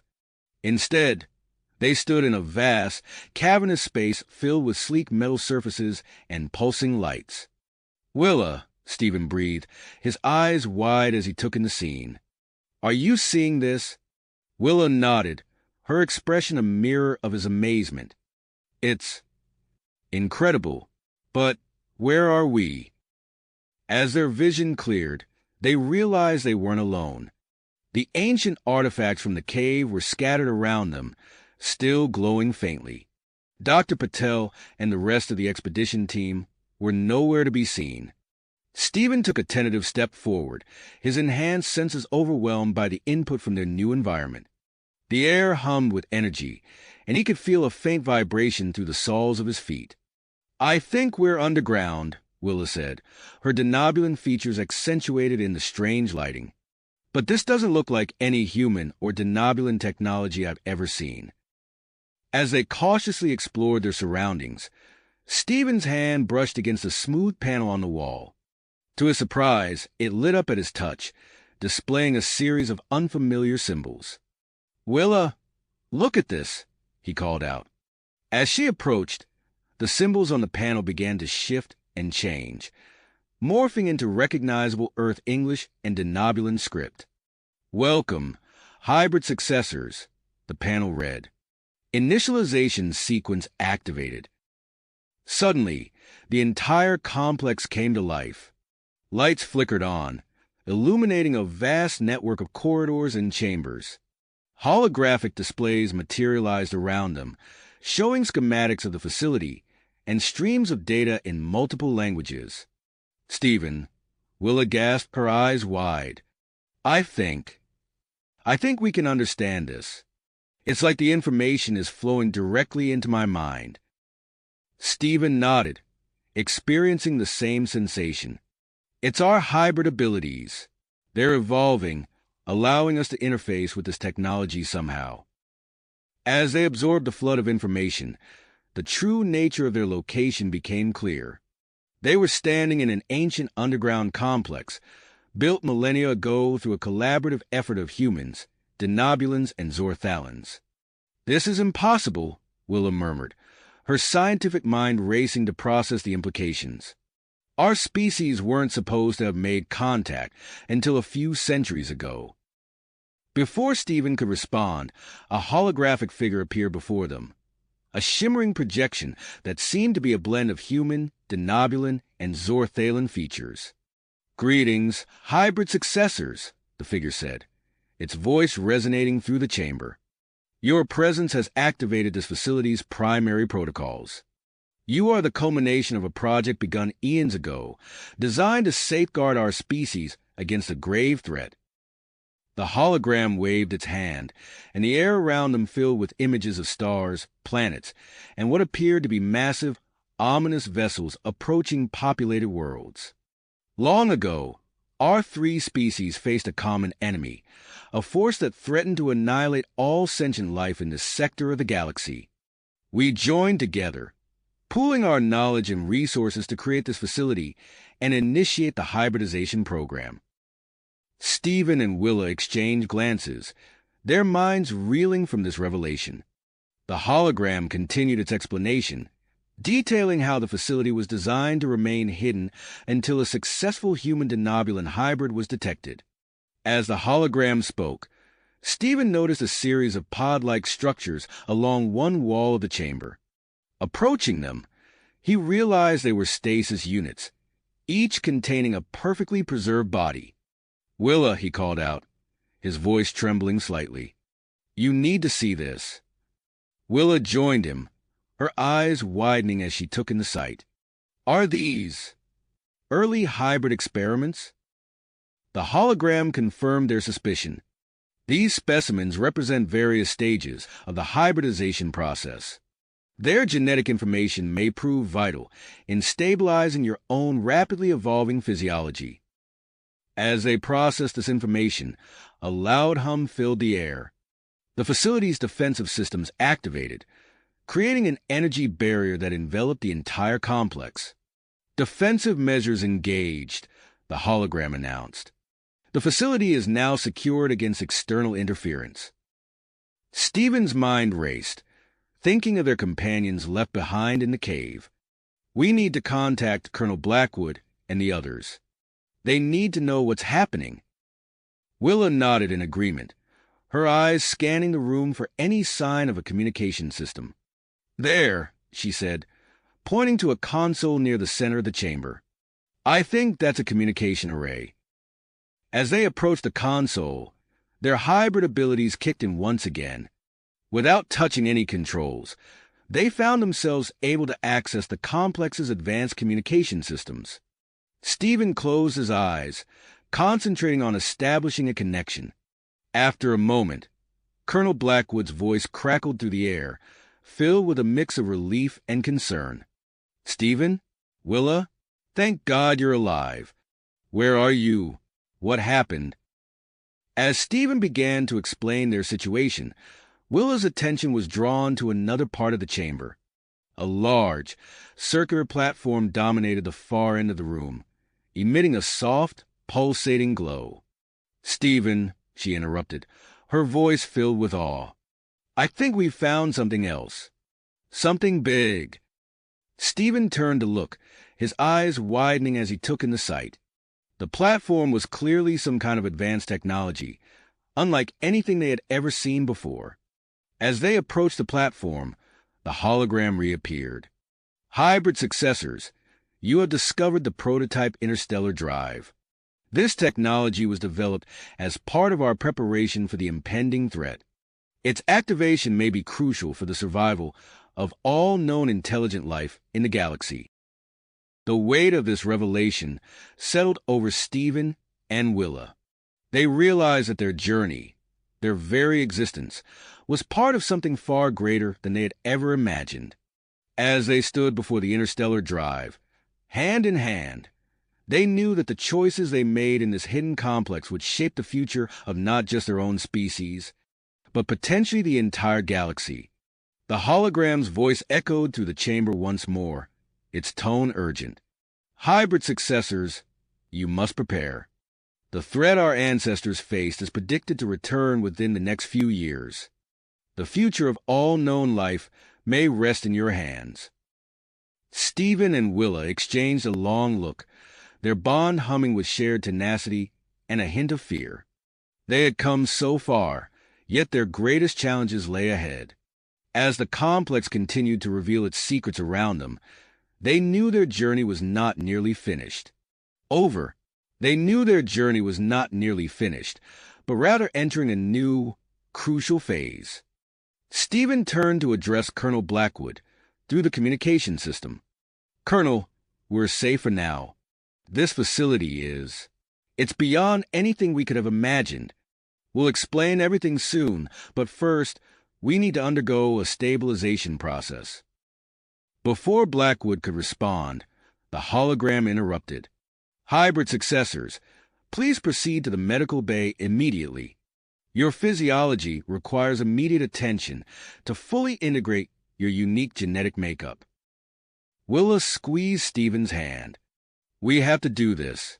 It might be our only chance to understand what's happening to us. They followed the hologram's directions to a sleek, sterile chamber filled with advanced medical equipment. As they entered, two pod-like structures opened, emitting a soft blue glow. Please enter the stabilization pods, the hologram instructed. The process will optimize your hybrid physiology and enhance your abilities. Stephen and Willa exchanged a nervous glance before stepping into the pods. As the transparent covers sealed shut, a tingling sensation spread throughout their bodies. Their vision blurred, and they felt a surge of energy coursing through their veins. Inside the pods, Stephen and Willa's bodies began to change. Their muscles tightened and reshaped, becoming more defined and powerful. Their senses sharpened, allowing them to perceive the world around them with unprecedented clarity. As the process continued, they felt their mental connection deepen, thoughts and emotions flowing between them with startling ease. Suddenly, a flood of information began pouring into their minds. Images, formulas, and concepts from the ancient human-denobulan-Zorthalan collaboration flashed before their eyes. They absorbed knowledge of advanced technologies, including the intricacies of the prototype interstellar drive. As the stabilization process neared completion, Stephen and Willa became aware of subtle changes in their appearance. Stephen's skin took on a faint, iridescent pattern reminiscent of denobulan markings, while Willa's features softened, becoming more human-like. The pods opened with a soft hiss, and the couple stepped out, feeling disoriented but invigorated. They looked at each other, marveling at the visible manifestations of their fully integrated hybrid nature. "Stephen, your skin," Willa whispered, reaching out to trace the iridescent patterns on his arm. "And you, Willa," Stephen replied, cupping her face gently. "You look different, but beautiful." Their moment of wonder was interrupted by an alarm blaring through the complex. The hologram reappeared, its expression urgent. "Hybrid successors, the facility is under attack. Earth's military forces are attempting to breach the energy barrier." Stephen and Willa rushed to a nearby control panel, their enhanced abilities allowing them to interface with the complex's systems effortlessly. They watched in horror as General Hawthorne's forces unleashed a barrage of weaponry against the barrier, each impact sending ripples of energy across its surface. "We need to do something," Willa said, her mind racing. "If they breach the barrier, they could destroy everything we've discovered here." Stephen nodded, his fingers dancing across the holographic interface. Maybe we can use the complex's defenses to push them back without harming anyone. As they worked to modulate the energy barrier, they became aware of another conflict unfolding above them. The Denobulan and Zorthalan ships in orbit were locked in a tense standoff, with Commander Zix's fleet poised to launch an assault on Earth.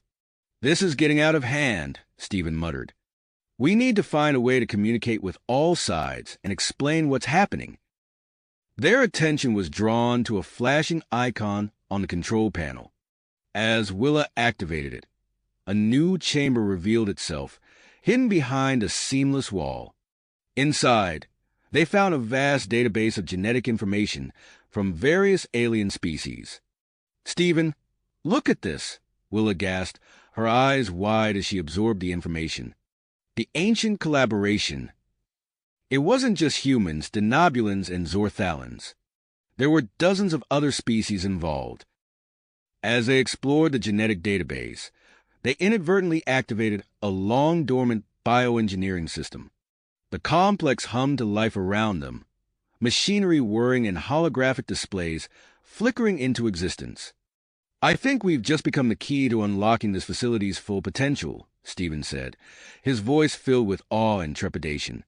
Suddenly, the energy barrier surrounding the complex expanded, engulfing a larger area and forcing General Hawthorne's forces to retreat. The sudden change caused chaos outside, with Earth's military scrambling to regroup and reassess the situation. In orbit, the expanding energy field interfered with the alien ship's sensors, raising tensions to a fever pitch. Commander Zix, believing the barrier's expansion to be a hostile action, prepared to launch a preemptive strike against Earth. As the situation spiraled towards all-out war, Stephen and Willa made a startling discovery within the genetic database. Information about a fourth species, referred to as the precursors, revealed a missing piece of the puzzle. "The precursors," Willa breathed, her mind turning from the implications. "They seeded life throughout the galaxy. They brought our species together." Before they could fully process this revelation, they felt a change within themselves. Their bodies began to emit a subtle energy field, similar to the one protecting the complex. They realized that this energy was the key to interfacing with the ancient technology, including the prototype interstellar drive. With a shared look of commitment, Stephen and Willa made their way to the chamber housing the drive. As they approached, their combined energy field intensified, causing the drive's components to shift and realign. "Are we really doing this?" Willa asked, her voice a mix of excitement and apprehension. Stephen nodded, taking her hand. "We have to try. It might be our only chance to stop this conflict and prepare for whatever threat is coming." As they stepped onto the platform housing the drive, their energy fields merged with the ancient technology. The drive hummed to life, its core pulsing with an otherworldly light. Unbeknownst to them, a powerful subspace signal burst forth, carrying news of their successful hybridization across the galaxy. Stephen and Willa stood at the heart of the now-active prototype interstellar drive, the weight of their discoveries and the escalating crisis outside pressing upon them. The complex thrummed with energy, its systems fully operational for the first time in millennia. As they contemplated their next move, they knew that their actions in the coming moments would shape the future of not just Earth, but potentially the entire galaxy. Suddenly, the complex's systems surged with energy, and the prototype interstellar drive began to emit a high-pitched whine. Stephen and Willa barely had time to exchange a worried glance before a blinding light enveloped them. The chamber around them warped and twisted, reality itself seeming to bend. A swirling vortex of energy materialized, its pull irresistible. Stephen reached for Willa, their fingers intertwining as they were swept off their feet and into the spiraling tunnel of light. For what felt like both an eternity and an instant, they tumbled through a kaleidoscope of colors and sensations. When the world finally stabilized around them, they found themselves in a vast, dimly lit chamber unlike anything they had seen before. Stephen helped Willa to her feet, both of them disoriented from their unexpected journey. As their eyes adjusted to the low light, they took in their surroundings. Sleek, organic-looking consoles lined the walls, their surfaces dark and dormant. The air felt stale, as if it hadn't been disturbed for millennia. "Where are we?" Willow whispered, her voice echoing in the cavernous space. Before Stephen could respond, their hybrid physiology reacted to the environment. A faint glow emanated from their skin, pulsing in sync with hidden systems within the chamber. Suddenly, consoles flickered to life, holographic displays materializing around them.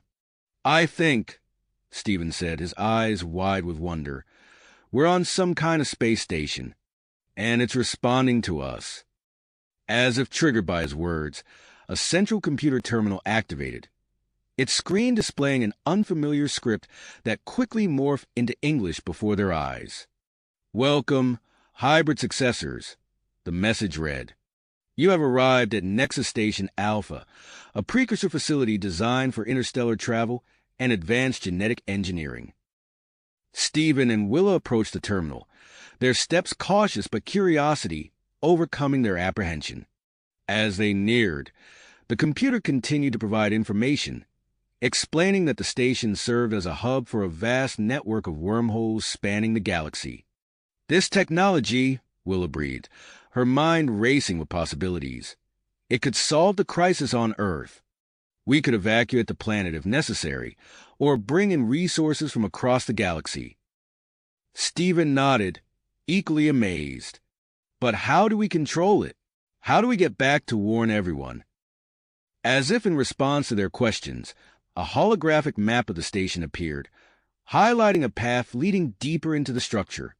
They followed the guide, passing through corridors that seemed to shift and rearrange themselves as they walked. They soon found themselves in a laboratory filled with equipment that looked both familiar and utterly alien. Genetic sequencers stood alongside devices they couldn't begin to comprehend.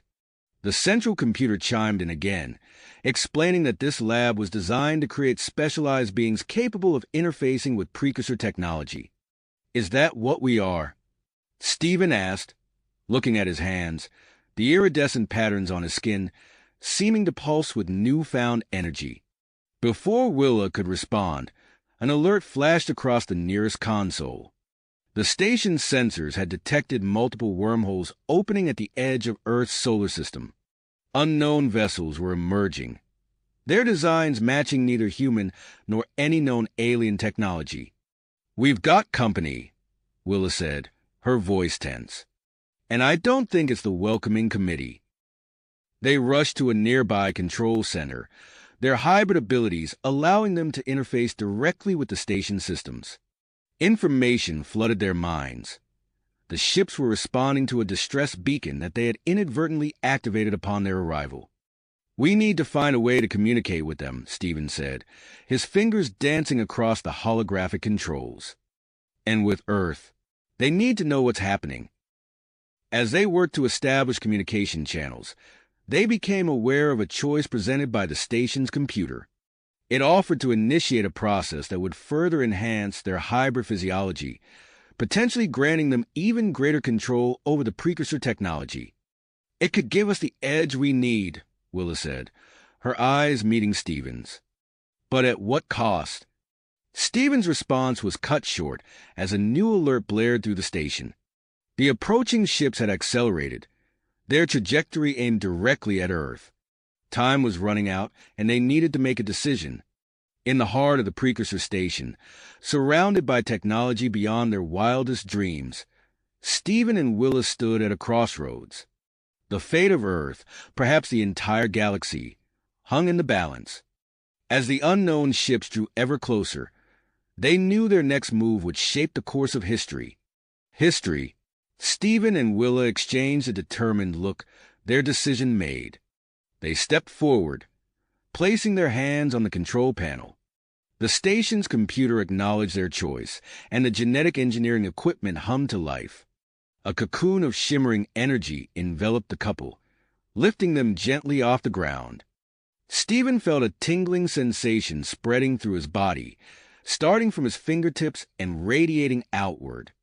Willa gasped as her skin began to glow with an otherworldly light. The process was intense but painless. Stephen watched in fascination as the iridescent patterns on his skin became more pronounced, spreading across his entire body in intricate, swirling designs. Willa's features shifted subtly, her denobulin ridges softening while her eyes took on a more alien cast. As the energy field dissipated, they floated back to the floor. Stephen caught Willa's gaze, and suddenly, he could sense her thoughts as clearly as if she had spoken them aloud. Their mental connection had deepened beyond anything they had experienced before. "This is incredible," Willa's voice echoed in Stephen's mind. He nodded, understanding her awe and excitement without needing to hear the words. They turned their attention to the station's control systems, their newly enhanced abilities allowing them to interface directly with the precursor technology. Information flooded their consciousness. Sensor data, communication channels, and the vast network of wormholes connecting the station to the rest of the galaxy. Through the station's advanced sensors, they observed the approaching ships entering the Sol system. The vessels were diverse in design, clearly belonging to various alien species. Stephen and Willow realized that their accidental activation of the distress beacon had drawn these newcomers to Earth. "We need to act fast," Stephen said, his fingers dancing across the holographic controls. "If these ships reach Earth, it could make the situation even worse." Willa nodded, her mind already reaching out to access the station's communication array. Together, they crafted a message explaining their situation, the nature of the precursor technology, and the potential threat looming over the galaxy.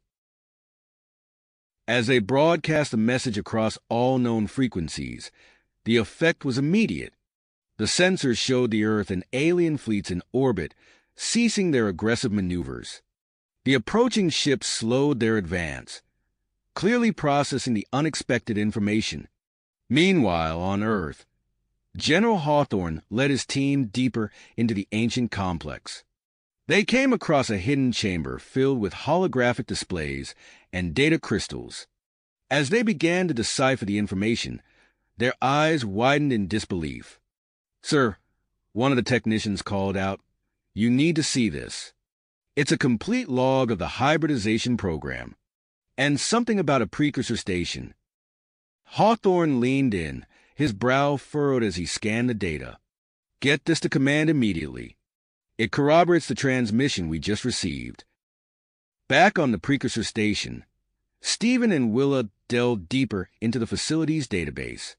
As they absorbed the information about the ancient threat, a chill ran down their spines. "A machine intelligence," Willa whispered, her voice filled with dread. "Bent on eradicating all organic life." Stephen nodded grimly, "And we're the key to stopping it. Our hybrid nature allows us to use this technology in ways the precursors never could." They worked in perfect synchronicity, their enhanced abilities allowing them to process vast amounts of data in seconds. They activated the station's defensive systems, preparing for the arrival of the unknown ships. At the same time, they composed a series of encoded messages designed to activate other precursor installations across the galaxy. As they sent out the messages through the wormhole network, they felt a sense of connection to something greater than themselves. They were no longer just Stephen and Willa. They were the inheritors of an ancient legacy, tasked with safeguarding the future of all organic life. The station sensors alerted them to the imminent arrival of the unknown ships. Stephen and Willa stood side by side in the control center, their hybrid forms a testament to the potential of human and alien cooperation. "Are you ready?" Stephen asked, though he already knew the answer through their mental link. Willa nodded, her eyes fixed on the holographic display showing the approaching vessels. "Whatever happens, we face it together." As the first of the unknown ships emerged from the depths of space, Stephen and Willa prepared to make first contact. The fate of Earth, and indeed the entire galaxy, hung in the balance. But with their newfound abilities and the power of the precursor technology at their fingertips, they were ready to face whatever challenges lay ahead. The control center hummed with energy as the couple activated the station's diplomatic protocols. The screen before them flickered, showing the bridge of the lead ship. Whatever came next would shape the course of galactic history. As the unknown ships drew closer, Stephen and Willa made a split-second decision that would alter the course of events. "The cloaking technology," Willa said, her fingers already dancing across the holographic interface. "We can use it to buy us time." Stephen nodded, his mind syncing with hers as they worked in perfect harmony. The station's advanced systems responded to their commands, a shimmering field of energy enveloping the entire structure. Within moments, the precursor station vanished from sight and sensors alike. From their hidden vantage point, Stephen and Willa observed the approaching vessels. The ships were a diverse array of designs, clearly representing multiple species and civilizations. As they analyzed the data streaming through their enhanced senses, they realized these were not hostile forces, but rather a coalition responding to the distress beacon they had inadvertently activated. "We need to make contact," Stephen said, his voice calm but filled with purpose. "But we can't risk exposing ourselves or the station just yet." Willa agreed, her mind already formulating a plan. "A projection. We can use the station's systems to create a holographic image of ourselves on their bridge." With a thought, they activated the station's communication array. A shimmering image of Stephen and Willa materialized on the bridge of the lead ship, startling its crew. "Greetings," Stephen began, his voice echoing through the alien vessel. "We are Stephen and Willa, representatives of Earth and Denobula. We activated the distress beacon unintentionally and wish to explain our situation." The alien captain, a tall, aquatic-looking being with iridescent scales, stepped forward. "I am Captain Zorn of the Aquilarian Fleet. Your appearance is unexpected. What manner of beings are you?" Willa took the lead, her hybrid features clearly visible in the projection. "We are the result of a human denobulan hybridization program, created to interface with precursor technology. We've discovered a grave threat to all organic life in the galaxy, and we need your help." As they began to explain the situation, alarms blared through their mental link. The station's sensors had detected a critical development back in the Sol system. Stephen and Willa exchanged a worried glance, their enhanced minds processing the incoming data at lightning speed. "Captain Zorn," Stephen said urgently, "we must cut this conversation short. A crisis is unfolding in our home system that requires our immediate attention. We ask for your patience and understanding. We will contact you again soon." Before the Aquilarian captain could respond, Stephen and Willa cut the transmission. They turned their focus to the unfolding situation in Earth orbit, where a space station had fallen under the control of Earth First extremists. "We can't let this derail everything we've worked for," Willa said, her voice tight with purpose. Stephen nodded, already interfacing with the station's wormhole technology. "We need to intervene directly. The precursor ship in the hangar bay. We can use it to reach Earth orbit in seconds." As they made their way to the hangar, Stephen and Willa felt another change coming over them. Their hybrid bodies tingled with energy, adapting further to interface with the organic controls of the precursor vessel. By the time they reached the sleek biomechanical ship, their skin had taken on a subtle metallic sheen. They entered the vessel, their bodies instantly connecting with its systems. The ship came to life around them, responding to their thoughts as if it were an extension of their own bodies. With a mental command, they activated the wormhole drive. Space twisted and folded around them. In the span of a heartbeat, they emerged in Earth orbit, their ship appearing seemingly out of nowhere amidst the tense standoff between the Earth First extremists and the coalition forces. The extremists, caught off guard by the sudden appearance of an unknown vessel, immediately opened fire. Energy beams lanced out from the hijacked space station, only to dissipate harmlessly against the precursor ship's advanced shielding. Stephen and Willow worked in perfect synchronization, their enhanced reflexes and connection to the ship allowing them to outmaneuver the attackers with ease. They targeted the station's weapon systems with pinpoint accuracy, using non-lethal energy pulses to disable them without causing casualties. Within minutes, the extremists found themselves outmatched and outgunned. Their leader, Colonel Marcus Blackwood, appeared on the main view screen, his face contorted with a mixture of rage and disbelief. "Who are you?" he demanded. "What gives you the right to interfere in Earth's affairs?" Stephen and Willa projected a holographic image of themselves onto the station's bridge, their hybrid nature clearly visible to all. The sight of them, part human, part denobulan, yet something entirely new, caused a hush to fall over the extremists. "We are the future," Willa said, her voice calm but filled with authority. "A future where humanity reaches its full potential by embracing cooperation and diversity, not fear and isolation." Stephen continued, "Your actions threaten not just Earth, but the entire galaxy. We're here to ensure that humanity has a chance to face the real threats that lie ahead. Stand down now, and you'll be treated fairly." For a moment, tension hung in the air like a taut wire. Then, slowly, Colonel Blackwood lowered his weapon. Around him, his followers did the same, the fight draining out of them as the reality of their situation sank in. As the Earth First extremists surrendered, Stephen and Willa received a transmission from General Hawthorne. His face appeared on their view screen, a mix of relief and awe evident in his expression. "I don't know how you got here or what you've become," Hawthorne said, "but your timing couldn't have been better. We need your help to stabilize the situation on the ground. Will you assist us?" Stephen and Willa exchanged a glance, their mental link buzzing with shared thoughts and emotions. They knew that by descending to Earth's surface, they would be changing the course of human history irrevocably. But they also knew it was necessary. "We're on our way, General," Stephen replied. "Prepare for our arrival.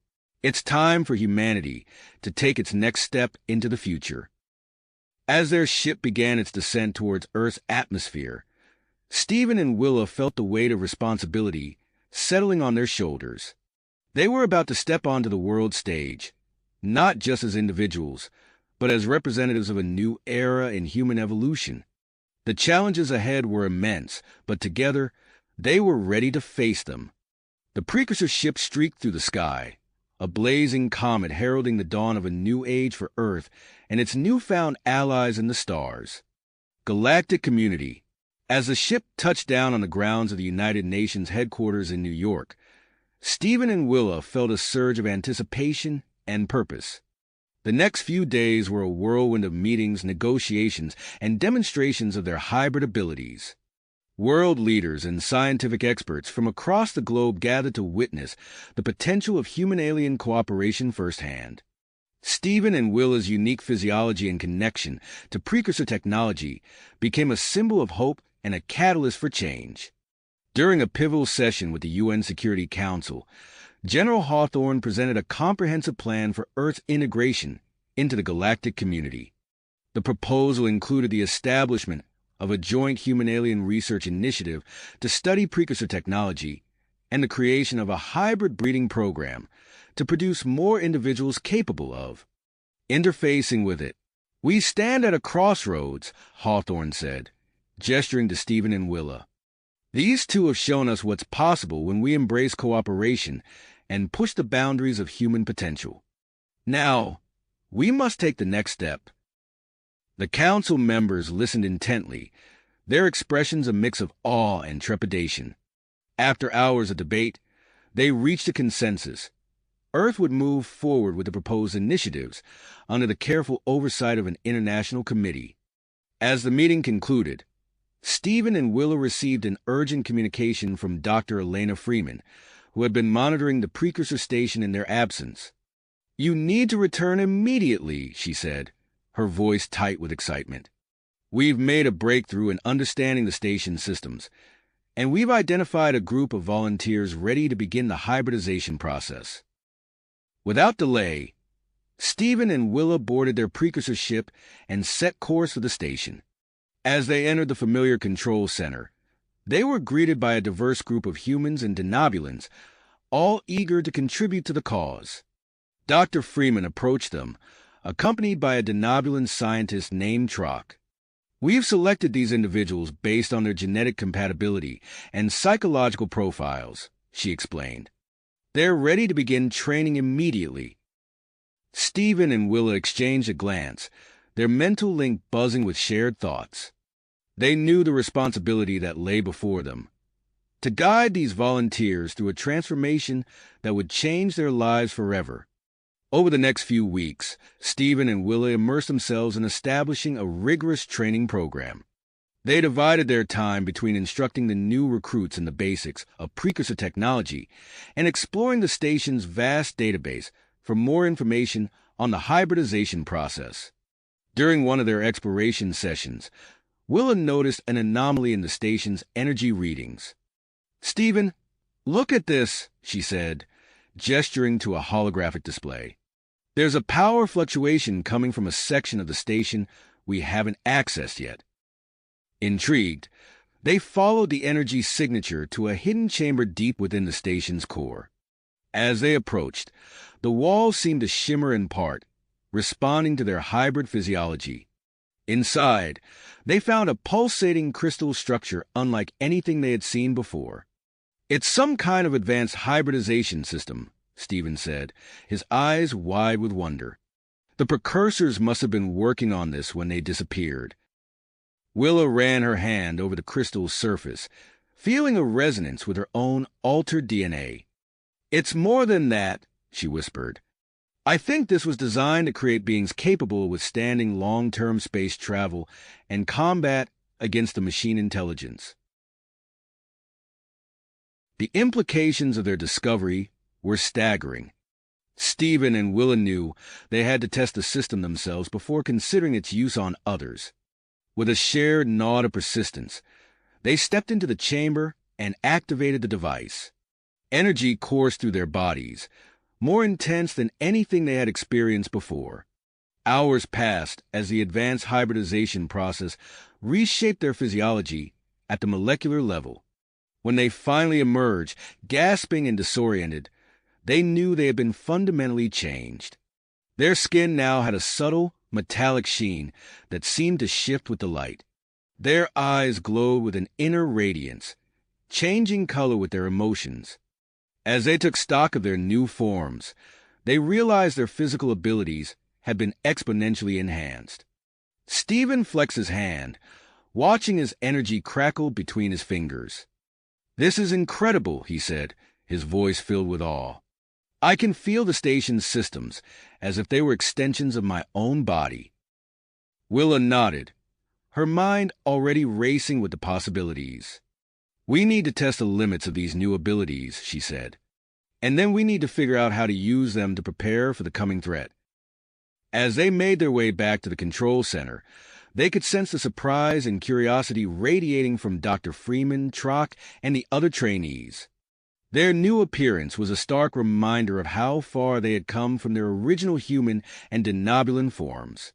"What happened to you?" Dr. Freeman asked, her scientific curiosity overriding her shock. Stephen and Willa exchanged a look, knowing that their discovery would change the course of their mission. "We've found something," Stephen began, his voice resonating with newfound power. "Something that could give us the edge we need in the fight against the machine intelligence." As they began to explain their experience, alarms suddenly blared throughout the station. Willa's mind connected instantly with the sensor systems, processing the incoming data at lightning speed. "We've detected energy signatures consistent with the machine intelligence," she announced, her glowing eyes widening with concern. "They're closer than we thought, much closer." The control room erupted into a flurry of activity as the team scrambled to analyze the new threat. Stephen and Willa stood at the center, their enhanced minds working in perfect synchronization to coordinate their response. We need to warn Earth and the alien coalition, Stephen said, already interfacing with the station's communication array. And we need to prepare our defenses.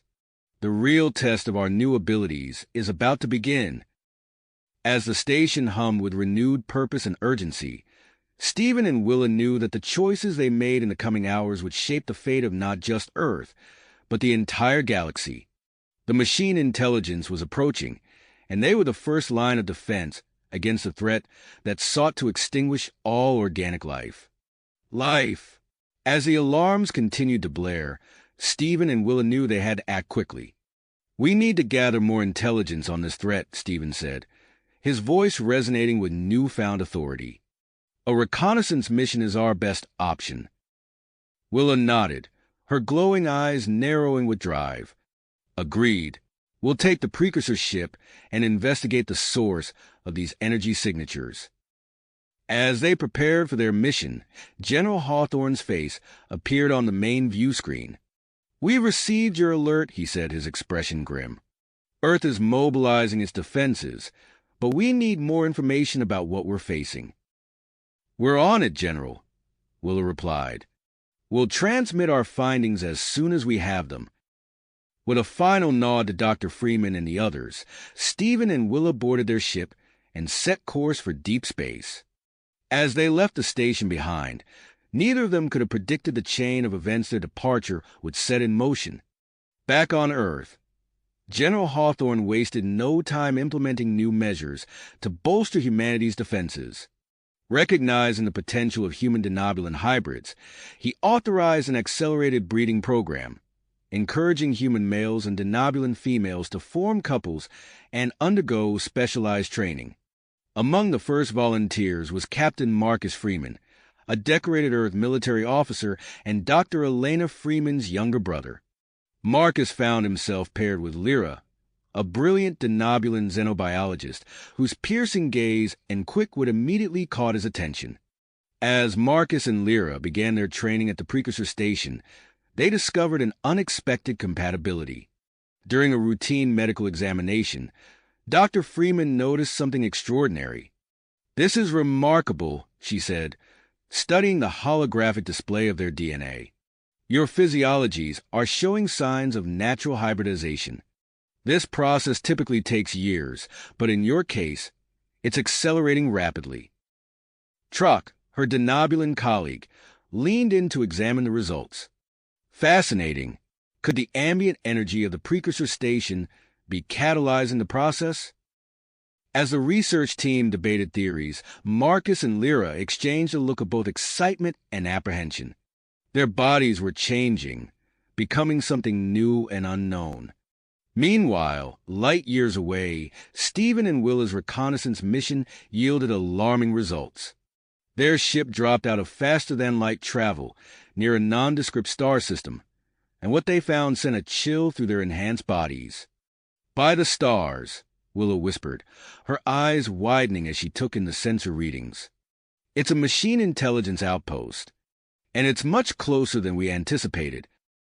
Stephen's hands flew over the control panel, gathering data. "This isn't just a listening post. Look at these energy readings. They're gathering resources, constructing combat units. This is a forward base for invasion." Their mental link buzzed with shared anxiety and grit. Without a word, they knew what they had to do. Using their enhanced abilities, they guided their ship to the outpost's defensive grid, undetected thanks to the precursor technology. As they infiltrated the machine base, Stephen and Willa moved in perfect synchronization, disabling security systems and gathering crucial intelligence. In a central data hub, Willa interfaced directly with the machine systems, her eyes glowing brightly as she sifted through the information. "Stephen," she said, her voice tight with urgency, "they know about the precursor technology on Earth. The Sol system is their primary target for assimilation." Stephen's face hardened. "We need to sabotage this outpost before it becomes fully operational. It's our only chance to buy Earth more time." As they worked to undermine the machine intelligence's plans, events continued to unfold back at the precursor station. Marcus and Lyra's training intensified, their unique hybrid abilities manifesting in unexpected ways. During a combat simulation, Marcus suddenly found himself processing tactical information at an unprecedented speed. Battle strategies and resource management calculations flowed through his mind with crystal clarity. Beside him, Lyra's hands danced over an alien console, her mind rapidly adapting to and improving upon the unfamiliar technology. "Marcus," she called out, her voice filled with excitement, "I think I've found a way to boost our shield efficiency by 37%. Dr. Freeman and Trock watched from the observation deck, their expressions a mix of awe and hope. "Their abilities complement each other perfectly," Trock noted. "They're becoming a formidable team." Encouraged by Marcus and Lyra's progress, Dr. Freeman decided to push their training further. "There's a section of the station we haven't fully explored yet," she told the hybrid pair. "I think you're ready to see what's there." Following Dr. Freeman's guidance, Marcus and Lyra made their way to a sealed chamber deep within the station. As they approached, the door slid open, responding to their hybrid physiology. Inside, they found a sight that took their breath away. A series of sleek, armored suits stood in alcoves around the room, each one humming with latent energy. "Prototype hybrid battle suits," Lyra breathed, her eyes wide with wonder. Marcus stepped closer to one of the suits, and it seemed to come alive, panels shifting and adjusting as if to welcome him. He placed a hand on its surface, feeling a resonance with his altered DNA. As they began to explore the capabilities of the battle suits, an urgent transmission cut through the air. Stephen and Willa's faces appeared on a holographic display, their expressions tense. "We've completed our sabotage mission," Stephen reported, his voice tight with strain. "But we're trapped. The AI's defenses have adapted. We can't break free." Willa's glowing eyes seemed to bore into them through the transmission. "We've got another problem. The remaining forces are preparing a retaliatory strike against Earth. We need immediate extraction." Marcus and Lyra exchanged a determined look. Without hesitation, Marcus activated his comlink to General Hawthorne. "General, we have a situation. Permission to lead a rescue mission?" Hawthorne's reply was swift and decisive. "Permission granted, Captain Freeman. This is your chance to prove the effectiveness of our new hybrid program. Bring them home." As alarms blared throughout the station, Marcus and Lyra raced to don their battle suits. The advanced armor sealed around them, enhancing their already formidable abilities. They could feel the power thrumming through the suits, an extension of their own hybrid physiology. "Ready?" Marcus asked, his voice steady despite the gravity of the situation. Lyra nodded, her eyes gleaming with a mix of excitement and commitment. "Ready. Let's go save Earth's best hope and show these machines what we're capable of." As they boarded a modified precursor ship, prepared for their first true combat mission, neither Marcus nor Lyra could shake the feeling that this was what they had been created for. The fate of Earth, perhaps the entire galaxy, now rested on their shoulders. The ship's engines roared to life, propelling them into the vast expanse of space. Behind them, Earth's combined fleet moved into defensive positions, preparing for the coming storm. Ahead lay uncertainty, danger, and the ultimate test of their newfound abilities. As the stars streaked past their viewport, Marcus and Lyra shared a look of silent understanding. Whatever challenges lay ahead, they would face them together, as partners, as hybrids, and as humanity's best hope for survival. Marcus and Lyra's ship streaked through space, its engines pushed to their limits as they raced towards the machine intelligence outpost. The newly donned battle suits hummed with energy, enhancing their hybrid abilities and filling them with a sense of purpose. As they approached their destination, the outpost defenses came to life.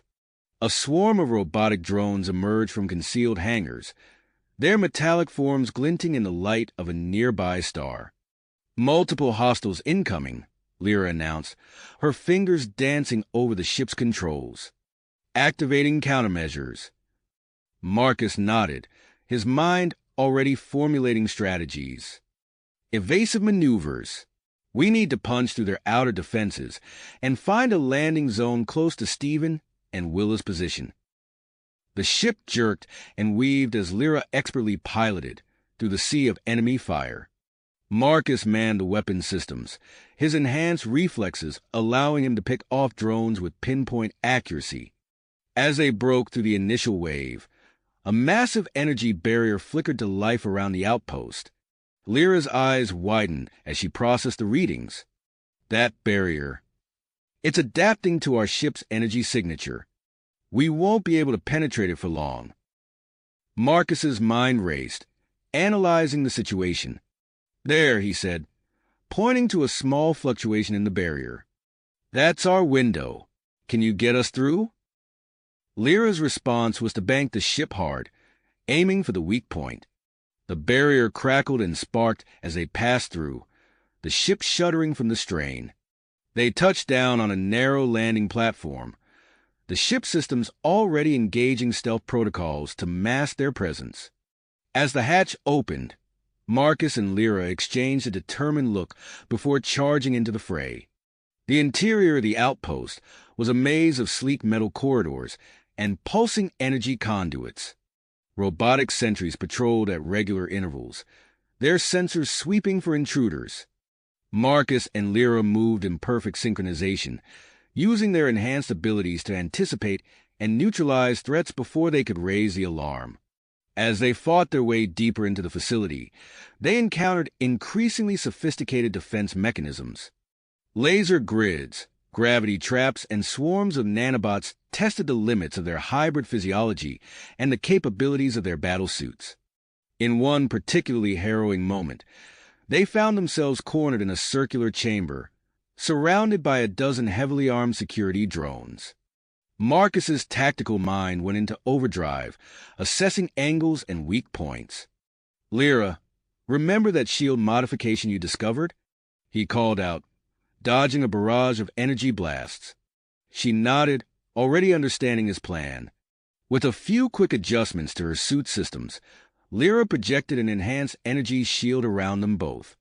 The drone's attacks ricocheted off the barrier, creating a deadly crossfire that tore through their own ranks.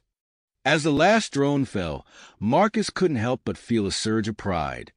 Their success was a testament to the effectiveness of the hybrid program, their abilities complementing each other in ways that would have been impossible for either species alone.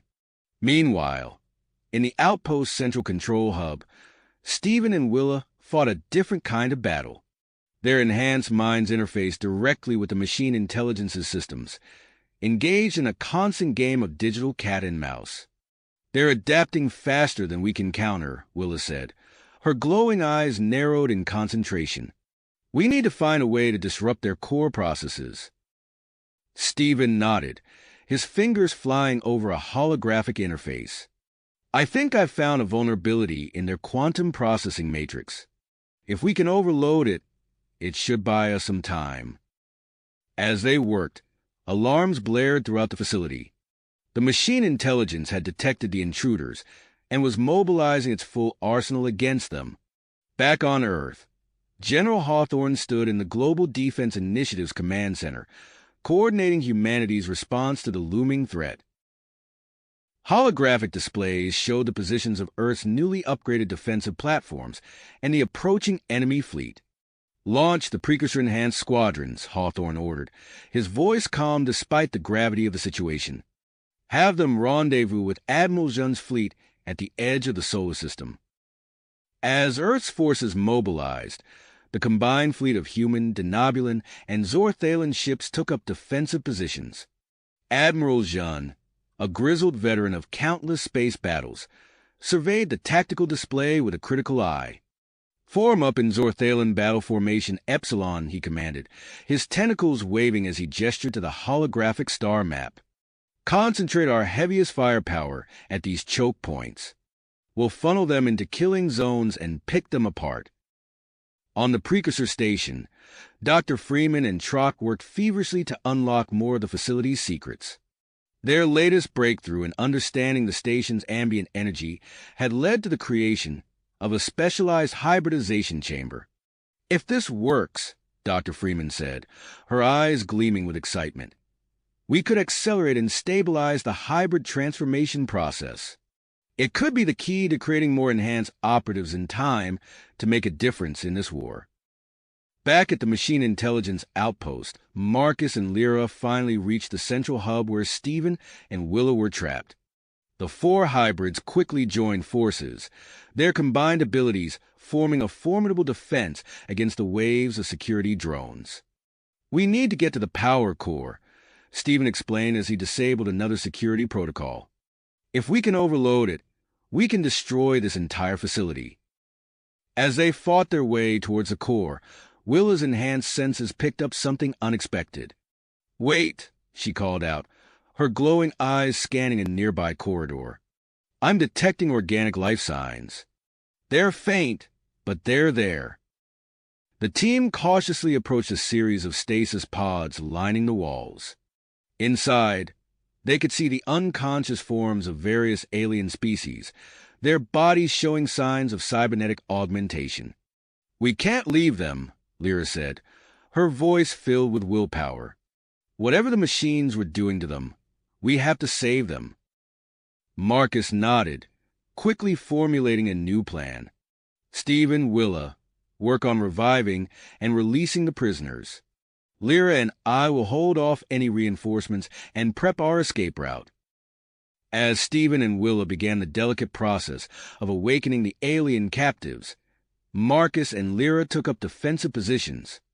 The sound of approaching drones echoed through the corridors, growing louder with each passing moment. "Ready?" Marcus asked, his battle suit humming with energy as he charged his weapons. Lyra nodded, a fierce grin spreading across her face. "Ready. Let's show these machines what we're made of."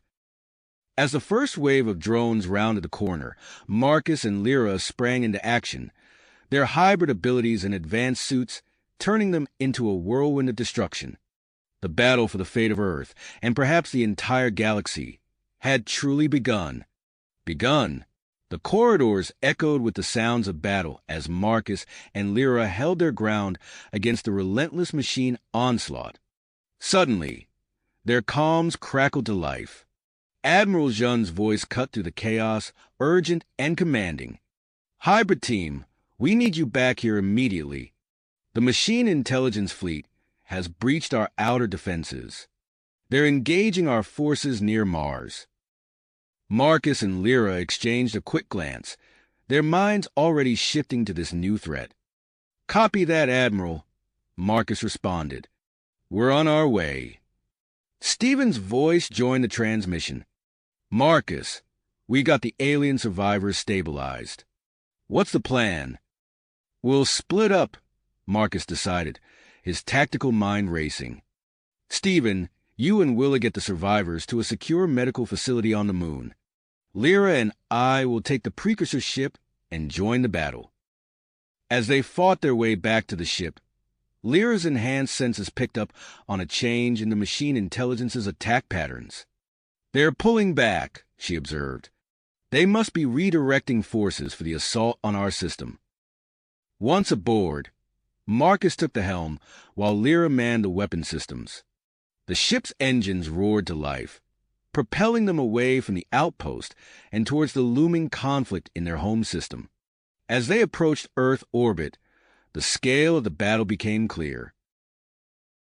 The void of space was alive with weapons fire, explosions, and the sleek forms of warships locked in mortal combat. Marcus guided their ship through the chaos, targeting key enemy vessels with their advanced precursor weaponry. "Admiral Zhen, this is Captain Freeman," Marcus called out. "We're engaging the enemy fleet. What's your status?" The Admiral's voice was strained but unwavering. "We're holding the line near Mars, but they keep adapting to our tactics. We need your hybrid abilities to turn the tide." Marcus nodded, his mind already processing the battle patterns. "Understood. We'll coordinate with your fleet to maximize our impact." As they dove into the fray, Marcus's enhanced strategic planning came to the fore. He quickly identified weak points in the enemy formation, relaying this information to Admiral Jun. The combined fleet adjusted their tactics accordingly, striking at the machine intelligence's vulnerabilities with devastating effect. Meanwhile, Lyra's fingers danced over the ship's controls, her ability to rapidly adapt to new technologies allowing her to counter the AI's evolving tactics. She reconfigured their shields and weapons on the fly, staying one step ahead of the enemy's attempts to breach their defenses. Their precursor ship, though vastly outnumbered, became a focal point of the battle. Its advanced weaponry tore through enemy vessels, creating openings for the Allied fleet to exploit. However, the constant barrage of attacks began to take its toll.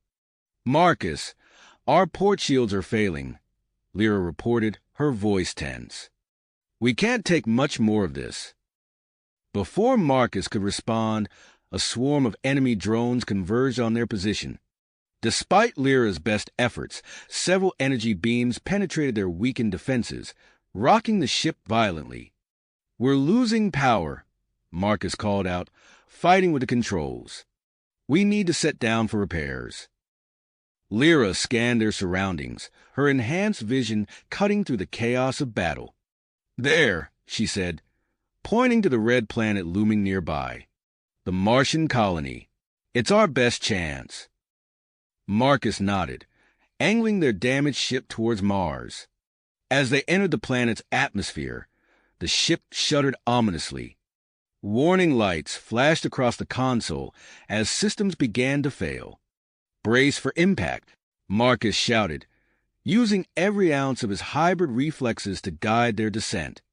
The ship plowed into the Martian soil, kicking up a massive cloud of red dust. When it finally came to rest, Marcus and Lyra found themselves surrounded by the eerie quiet of the alien landscape. As they stumbled from the wreckage, a group of figures in environmental suits approached. The leader removed her helmet, revealing a woman with piercing eyes and an air of authority. "I'm Dr. Ava Patel," she said, her gaze taking in their battered forms and advanced battle suits. "We picked up your distress signal. Are you the hybrids we've heard about?" Marcus nodded, still catching his breath. "Captain Marcus Freeman and Lieutenant Lyra. We need to get back into the fight as soon as possible." A denobulan stepped forward, his antennae twitching with excitement. "I'm Krell, Dr. Patel's assistant. We've been working on adapting denobulan physiology to the Martian environment. Your hybrid forms are fascinating." Dr. Patel nodded, her mind already working on the problem. "We can help repair your suits using our colony's resources. But first, let's get you inside and checked out." As they made their way to the colony's main dome, Marcus couldn't help but feel a mix of frustration and hope. They were out of the fight for now, but perhaps this unexpected detour would provide them with the edge they needed to turn the tide of the war. Inside the dome, as Dr. Patel and Krell examined their battle suits, Marcus and Lyra found themselves alone for a moment. The stress of constant battle, the weight of responsibility, and the intensity of their shared experiences came crashing down on them. Without a word, they fell into each other's arms, their bodies fitting together perfectly. As they embraced, something shifted within them. A surge of energy pulsed through their hybrid forms, igniting new sensations and abilities they couldn't yet comprehend. They pulled apart, staring at each other in wonder and confusion. "What was that?" Lyra whispered, her eyes wide. Before Marcus could respond, alarms blared throughout the colony. Dr. Patel burst into the room, her face grim. "The machine intelligence fleet," she said breathlessly. "They're heading straight for Mars." "Mars. They're heading straight for Mars." Marcus and Lyra exchanged a quick glance, their bodies still humming with the strange energy from their embrace. There was no time to ponder the new sensations. They had a planet to defend. "Dr. Patel," Marcus said, his voice steady despite the urgency of the situation. "How quickly can you get our suits operational?" The scientist's fingers flew over a nearby console. "With Krell's help, We can have them ready in 10 minutes.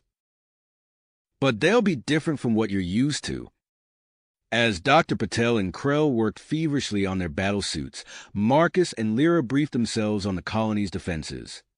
The Martian outpost, while primarily a research facility, had been equipped with basic defensive capabilities in anticipation of potential conflicts. We've got a network of sensor arrays and electromagnetic pulse generators, Dr. Patel explained as she made final adjustments to Marcus's suit. They were designed to protect against solar flares, but we've modified them for defense. Krell's antennae twitched with excitement as he helped Lyra into her upgraded suit. We've integrated denobulin biotech with your hybrid physiology. These suits should give you unprecedented control over Martian environmental systems. As Marcus and Lyra stepped out onto the rust-colored surface of Mars, they felt an immediate connection to the planet itself. Through their enhanced suits, they could sense the electromagnetic fields pulsing through the Martian crust, the subtle shifts in atmospheric pressure, and the flow of dust particles in the thin air. Marcus reached out with his mind, feeling the environmental systems respond to his thoughts. With a mere gesture, he whipped up a localized dust storm, obscuring a section of the sky. Lyra's eyes widened as she tapped into her own newfound abilities. She focused on the colony's sensor array, amplifying its range and sensitivity. Suddenly, she could see the approaching machine intelligence fleet with startling clarity. "Marcus," she called out, her voice tense. "They're coming in fast. Multiple attack vectors."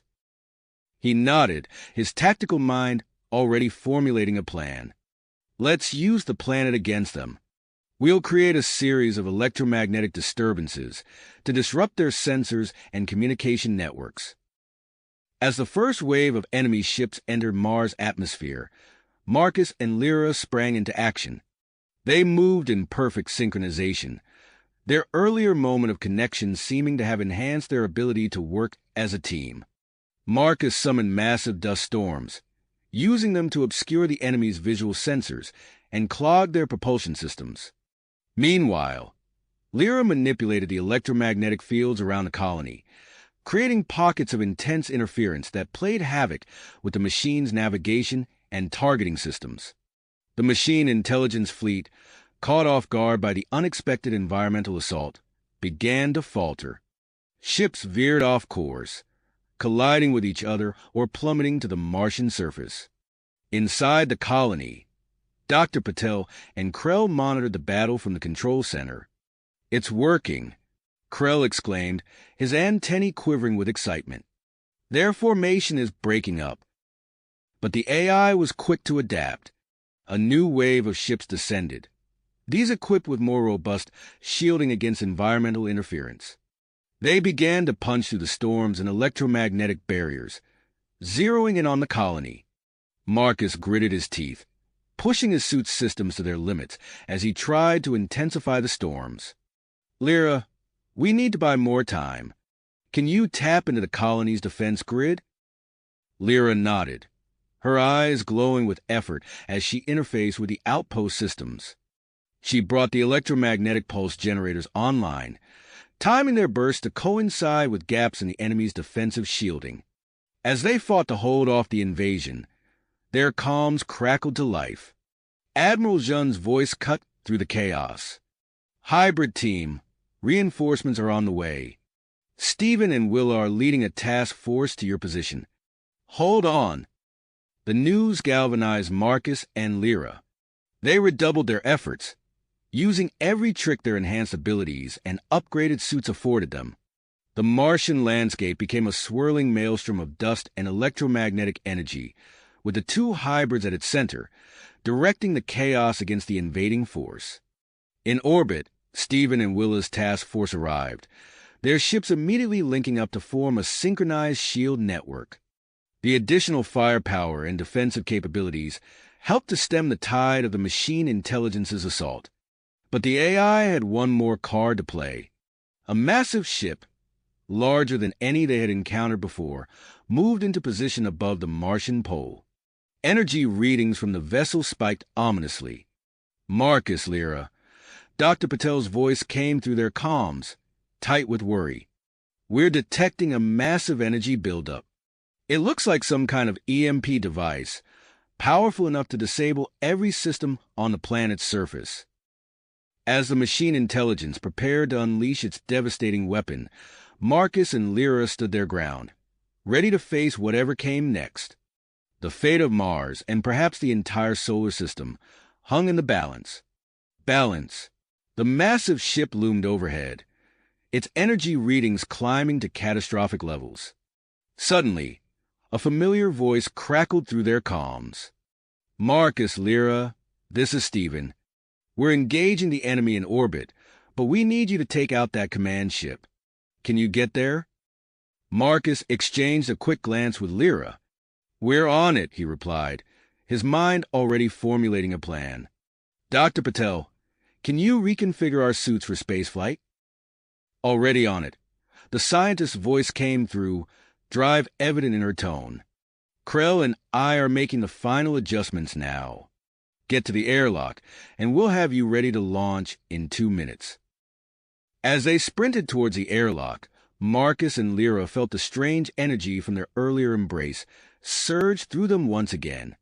This time, however, it seemed to amplify their connection to the Martian environment, allowing them to manipulate it with even greater precision. The moment they stepped into the airlock, their suits began to change. Sleek, aerodynamic plates shifted and locked into place, forming a protective shell around them. Miniature thrusters appeared on their backs and limbs, giving them unprecedented maneuverability in space. "Good luck." Dr. Patel's voice came through one last time as the outer airlock door opened. "The fate of Mars depends on you." With a shared nod, Marcus and Lyra launched themselves into the Martian sky, their new thrusters propelling them towards the looming command ship. As they ascended, the battle raging in orbit came into sharp focus. Stephen and Willa's task force was engaged in a fierce dogfight with the machine intelligence's fleet, energy weapons and explosions lighting up the void. As they approached the massive vessel, Marcus and Lyra encountered their first obstacle. A swarm of cyborg defenders emerged from the ship's hull, their cybernetic enhancements gleaming in the harsh sunlight. These weren't mindless drones, but highly advanced combatants, their movements fluid and precise. "Lyra, evasive maneuvers," Marcus called out as the cyborgs opened fire. The hybrid pair split up, using their enhanced reflexes and upgraded suits to dodge the incoming barrage. Lyra tapped into her suit systems, creating localized electromagnetic disturbances to confuse the cyborgs' targeting systems. Meanwhile, Marcus used his newfound control over Martian dust to create a swirling cloud of particles, obscuring their approach. The close-quarters combat that ensued pushed their abilities to the limit. Marcus found himself grappling with a cyborg twice his size, its strength augmented by hydraulic limbs. He countered by using his hybrid reflexes to anticipate its moves, striking at weak points in its armor. Lyra faced off against a pair of cyborgs equipped with energy blades. She danced between their strikes, her denobulan flexibility allowing her to contort her body in ways her opponents couldn't match. With a series of rapid strikes, she managed to disable one cyborg's power core and use its body as a shield against the other. As they fought their way closer to the ship's hull, Marcus noticed a pattern in the cyborg's movements. "Lyra," he called out, ducking under a plasma blast. "They're networked.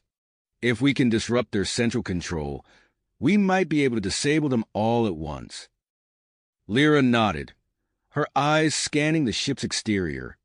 "There," she pointed to a cluster of antennae near what appeared to be an access hatch. "That looks like a communications array. If we can overload it." Understanding her plan instantly, Marcus created a massive dust cloud, temporarily blinding the remaining cyborgs. Lyra used this distraction to make a beeline for the array, her hands moving in a blur as she interfaced with the alien technology. A surge of energy pulsed from the array, and suddenly, the cyborg defenders froze in place, their coordinated attack dissolving into chaos. Some drifted aimlessly in space, while others began to power down. With the immediate threat neutralized, Marcus and Lyra turned their attention to breaching the command ship's hull. Using their suit's enhanced strength, they pried open the access hatch and slipped inside. The interior of the ship was a maze of pulsing circuitry and biomechanical components. As they made their way deeper into the vessel, they could feel the vibrations of the charging EMP device growing stronger. "We need to find the core," Marcus said, his voice tight with urgency. "If we can disable it, we might be able to stop the EMP and take control of the entire fleet." As they navigated through the ship's corridors, they encountered sporadic resistance from internal defense systems. Automated turrets and security fields sprang to life, forcing them to use every trick and ability at their disposal to progress. Finally, they reached a massive chamber at the heart of the ship. Inside, a pulsating biosynthetic construct dominated the room, its tendrils stretching out to connect with every system in the vessel. "This must be it," Lyra breathed, her eyes wide as she took in the alien technology. The central processing unit for the entire AI network in the solar system. As they approached the core, intent on disabling it, Marcus hesitated. "Wait," he said, his brow furrowed in concentration. "If we destroy this, what happens to all the cyborg units out there? They might be more machine than human now, but they were people once." Lyra bit her lip, considering the implications. "We need to find a way to disable the AI's control without completely destroying the core. Maybe we can reprogram it somehow." Before they could formulate a plan, alarms blared throughout the chamber. The core pulsed with angry red light, and mechanical tendrils began to emerge from the walls, reaching for the intruders. Marcus and Lyra found themselves fighting for their lives once again, their hybrid abilities and upgraded suits pushed to their absolute limits as they battled the ship's internal defenses while trying to find a way to neutralize the core without destroying it completely. As they fought, the energy from the charging EMP device reached a fever pitch. Time was running out not just for Mars, but for the entire solar system. The next few moments would determine the fate of humanity and its allies in the face of the machine intelligence's relentless assault. Time seemed to slow as Marcus and Lyra fought against the relentless mechanical tendrils, their hybrid abilities pushed to the limit. Suddenly, a bright flash illuminated the chamber, followed by the materialization of two figures. Major David Freeman and Nyla, Lyra's sister, appeared in the heart of the enemy vessel, their arrival catching both the hybrids and the AI defenses off guard. "Cavalry's here," David announced, his enhanced muscles rippling as he immediately engaged the nearest set of mechanical arms. His movements were a blur, each strike precise and devastatingly powerful. Nyla locked eyes with her sister, a silent, understanding passing between them. "We've got your backs," she said, her hands already moving to assess the situation. Her newfound intuitive grasp of alien physiology allowed her to quickly analyze the biosynthetic construct. Marcus and Lyra, momentarily stunned by the unexpected reinforcements, quickly recovered and redoubled their efforts. The four hybrids moved in perfect synchronization, their specialized abilities complementing each other in ways they hadn't thought possible. As David's enhanced strength tore through the ship's internal defenses, Nyla's medical expertise proved invaluable in understanding the core's vulnerabilities.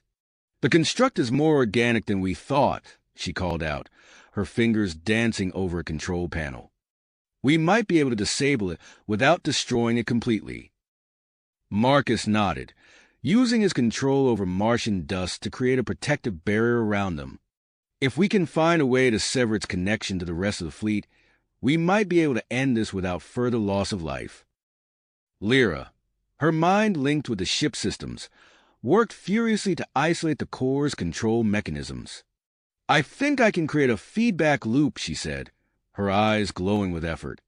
"It should disrupt the AI's control over the cyborg units without permanently damaging them." As they worked, the ship shuddered violently. In orbit around Mars, Stephen and Willa's synchronized efforts with the Martian defense grid had begun to turn the tide of the battle. The Mimicry ships, once nearly invincible, now found themselves vulnerable to the newly devised detection system. Inside the command ship, the four hybrids pressed their advantage. David's enhanced reflexes allowed him to anticipate and counter the AI's defensive measures, creating openings for the others to exploit. Nyla's medical knowledge proved crucial in identifying key neural pathways within the biosynthetic construct. There, Nyla pointed to a pulsating node near the center of the core. If we can stimulate that cluster, it should trigger a system-wide reset. Marcus and Lyra exchanged a glance, their earlier connection allowing them to formulate a plan without words. Together, they focused their abilities on the node, Marcus using his control over particulate matter to create a conduit for Lyra's electromagnetic manipulations. As they worked, David and Nyla formed a protective perimeter, fending off the increasingly desperate attacks from the ship's internal defenses. The chamber filled with the sounds of combat and the hum of energy as the hybrids fought to end the conflict once and for all. In the asteroid belt, Captain Volkov and his team reached a critical juncture in their mission. The precursor weapon system hummed to life, its ancient technology responding to Volkov's hybrid interface. As rogue AI constructs converged on their position, Volkov made a split-second decision. Initiating gravitational distortion, he announced over the comms, his voice strained with effort. Prepare for potential shockwaves. Back on the command ship, the hybrids felt the effects of the precursor weapon's activation. The vessel shuddered, its systems momentarily disrupted by the gravitational anomaly. Marcus and Lyra seized the opportunity, channeling every ounce of their hybrid abilities into the core's neural node. For a moment, everything seemed to hang in the balance. The biosynthetic construct pulsed erratically, its tendrils thrashing wildly. Then, with a sudden burst of energy, the core went dark. The mechanical arms fell limp, and an eerie silence descended upon the chamber. Lyra, still connected to the ship's systems, gasped. "It worked," she breathed, her eyes wide with disbelief. The AI's control over the fleet. It's gone. As the realization of their success began to sink in, the hybrids turned their attention to the aftermath of their actions. The command ship, now inert, drifted in Mars orbit. Throughout the solar system, cyborg units and AI-controlled vessels suddenly found themselves without direction. David, his enhanced senses on high alert, scanned their surroundings. "We need to secure this ship," he said, his tactical mind already formulating their next move. There's no telling what kind of fail-safes or backup systems might be in place. Nyla nodded in agreement, her medical training kicking in. "We should also start assessing the cyborg units," she added. "If there's a chance to save the human elements within them, we need to act quickly." As Marcus and Lyra worked to stabilize the ship systems, preventing any potential meltdowns or self-destruct sequences, they received an incoming transmission from Earth. Jake and Nira's voices came through, tinged with a mix of excitement and concern. "We've made a breakthrough with the precursor defense system," Jake reported, "but it's having some unexpected effects on Earth's environment. We need your expertise to help manage the terraforming process." The hybrids exchanged looks of willpower. Their victory over the machine intelligence was significant, but it was clear that their work was just getting started. New challenges loomed on the horizon, promising to test their newfound abilities and the strength of their alliance in ways they had yet to imagine. As they prepared to secure the command ship and coordinate with the Allied forces scattered throughout the solar system, the hybrids knew that the future of human-alien relations hung in the balance. The decisions they would make in the coming hours and days would shape the course of history for Earth, Mars, and beyond. Beyond. As they contemplated their next moves, a sudden tremor shook the command ship, catching the hybrids off guard. The biosynthetic construct at the center of the chamber pulsed with an intense, otherworldly light. Tendrils of energy crackled across its surface, forming intricate patterns that seemed to convey meaning. "Wait," Marcus said, holding up a hand to halt the others. "I think it's trying to communicate." Lyra stepped forward, her enhanced senses picking up subtle electromagnetic fluctuations. "You're right. It's not just a simple AI core. There's something more here." As if responding to their realization, the construct's pulsations became more rhythmic.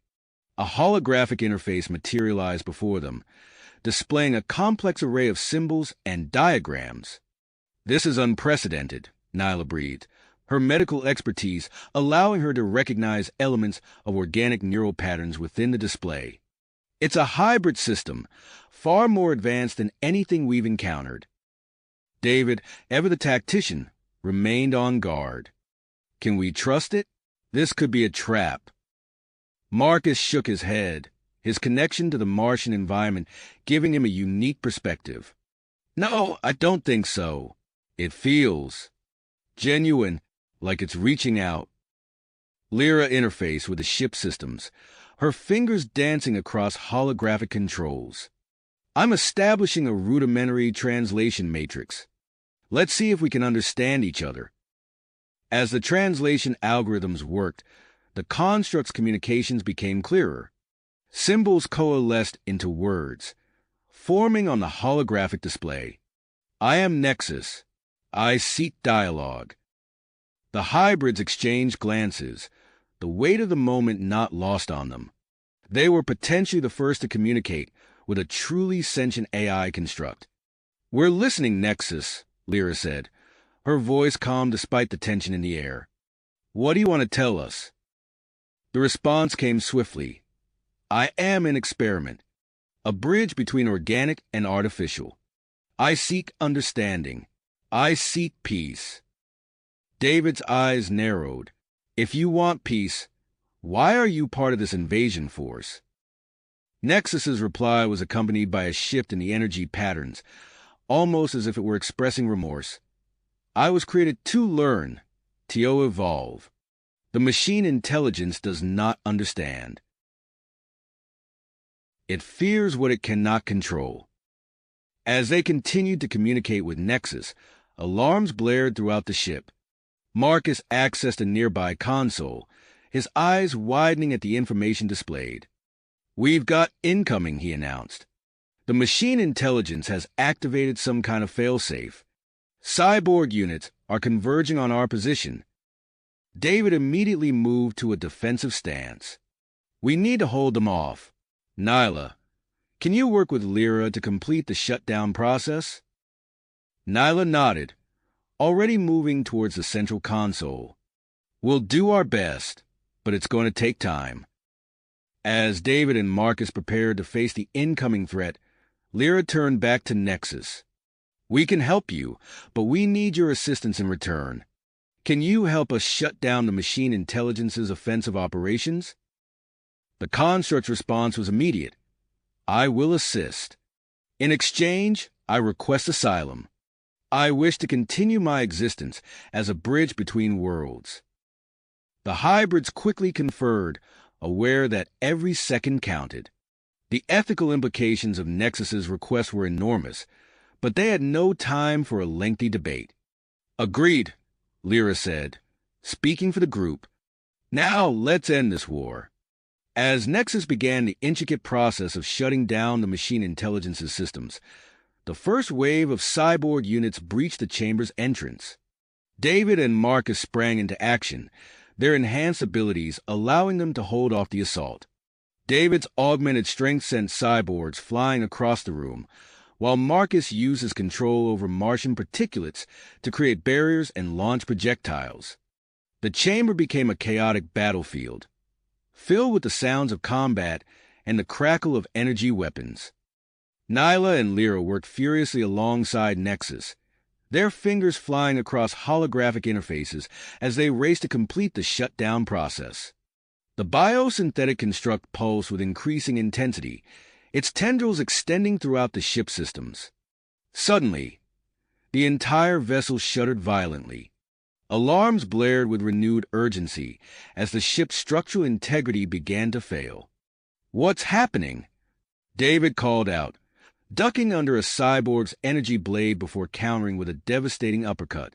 Marcus accessed a nearby data stream, his eyes widening. It's the precursor weapon in the asteroid belt.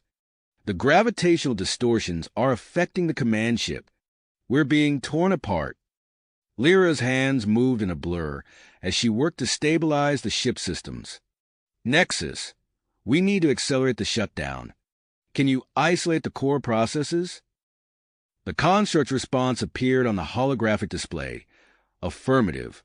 Initiating final shutdown sequence. Warning. Process may cause temporary system instabilities. As Nexus executed the shutdown, the cyborg units attacking David and Marcus suddenly froze, their coordinated assault dissolving into chaos. Some powered down completely, while others began to move erratically, as if confused. It's working, Nyla exclaimed, monitoring the ship's internal systems. The machine intelligence's control is failing. But their victory was short-lived. The gravitational distortions intensified, causing the ship's hull to buckle and warp. Sparks flew from overloading consoles, and the chamber's lighting flickered ominously. "We need to evacuate," David ordered, already moving towards the exit. "This ship won't hold together much longer." As they prepared to leave, a group of machine intelligence units entered the chamber. But instead of attacking, they stopped, their postures uncertain.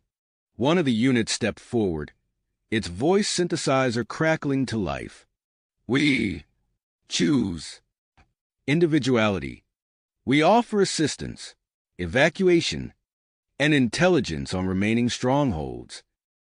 The hybrids exchanged surprised glances.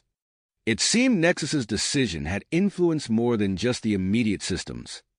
"All right," David said, making a split-second decision. "Let's move out. Lyra, can we transfer Nexus to a portable system?" Lyra nodded, already working on the transfer. "It'll be tricky, but yes. Nexus, are you ready?"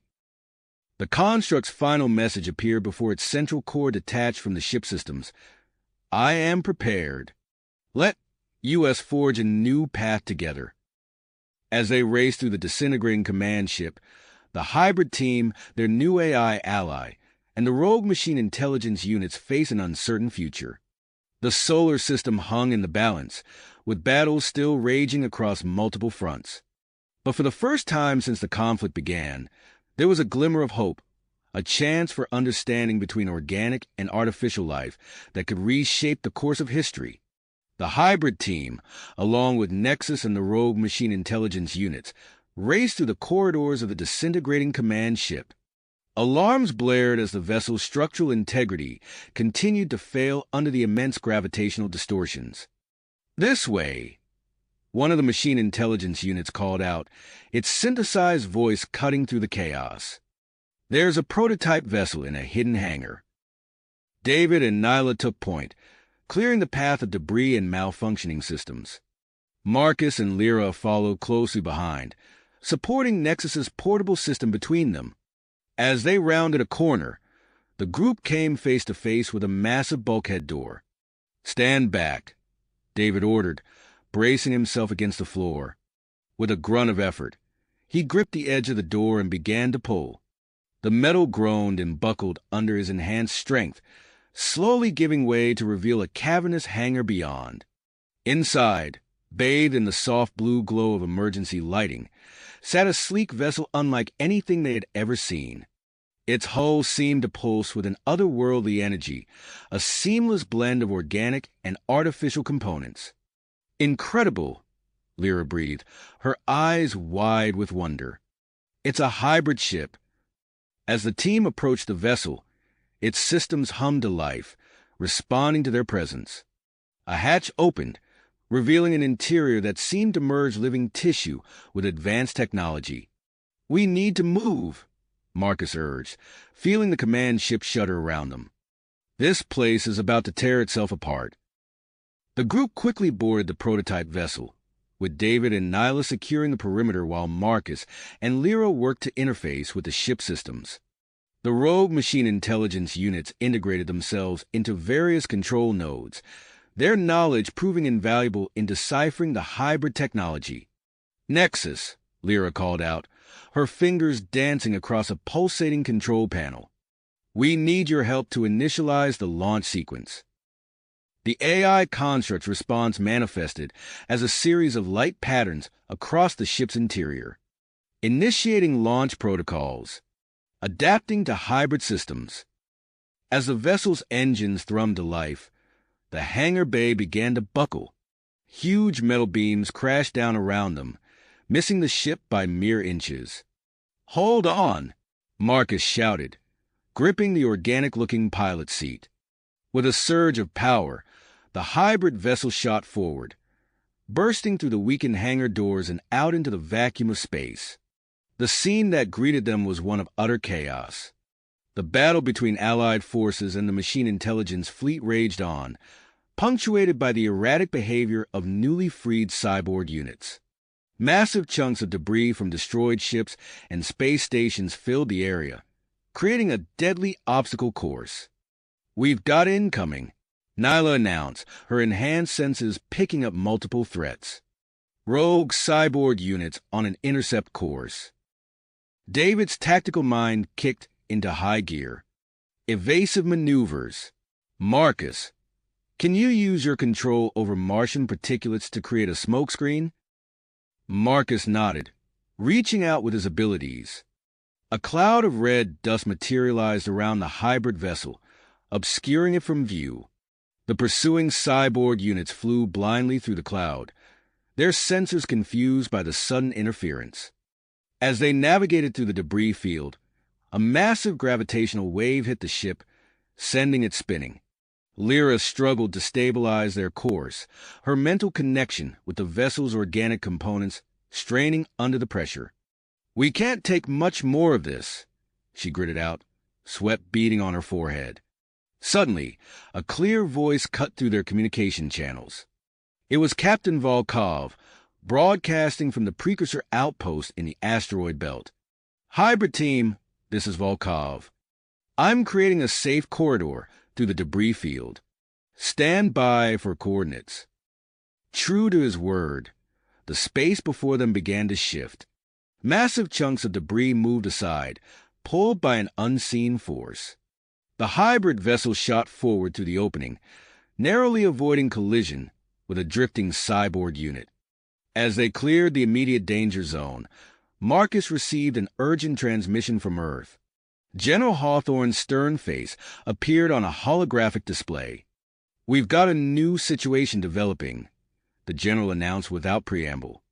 "You're to rendezvous with a newly formed hybrid unit at a precursor outpost on Ganymede. We believe it may hold the key to controlling a network of ancient defense systems that have begun to activate across the solar system." The team exchanged glances, the weight of their new mission settling upon them.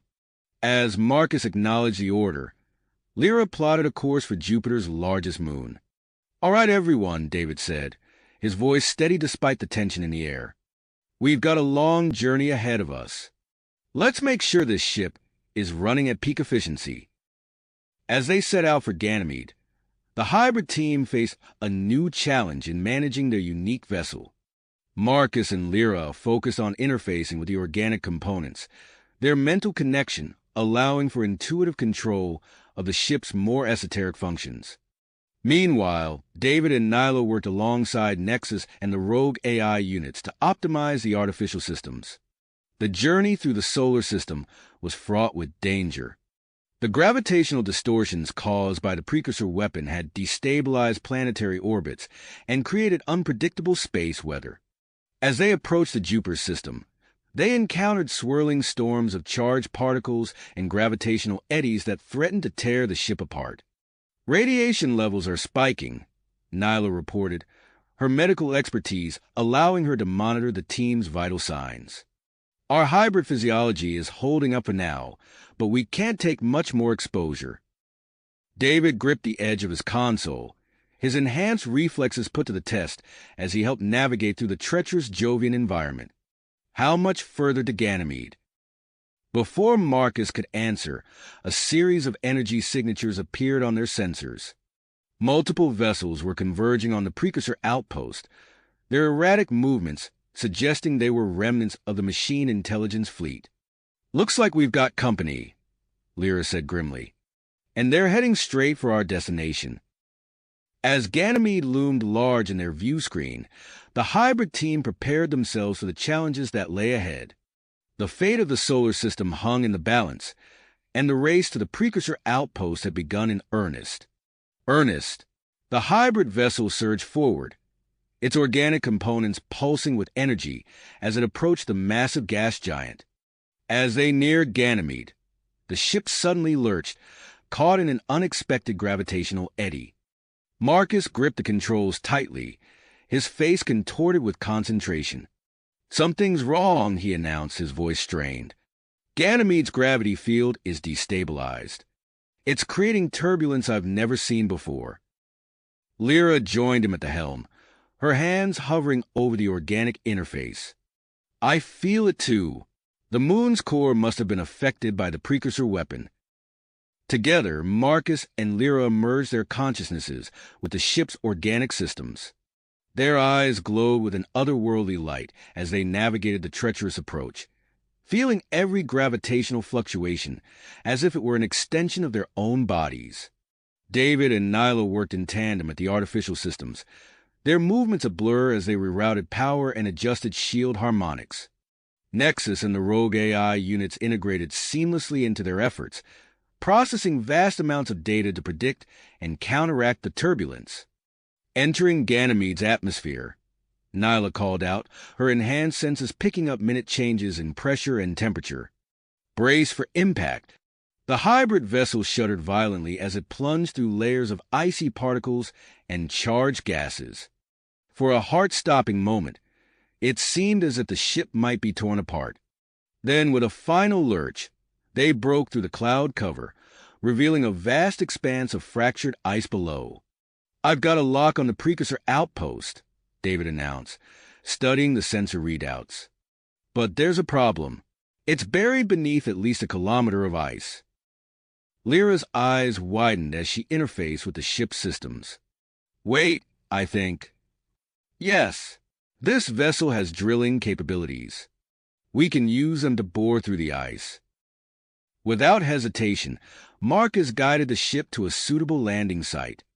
As they touched down, the vessel's underside began to transform, organic components merging with artificial to create a massive drill.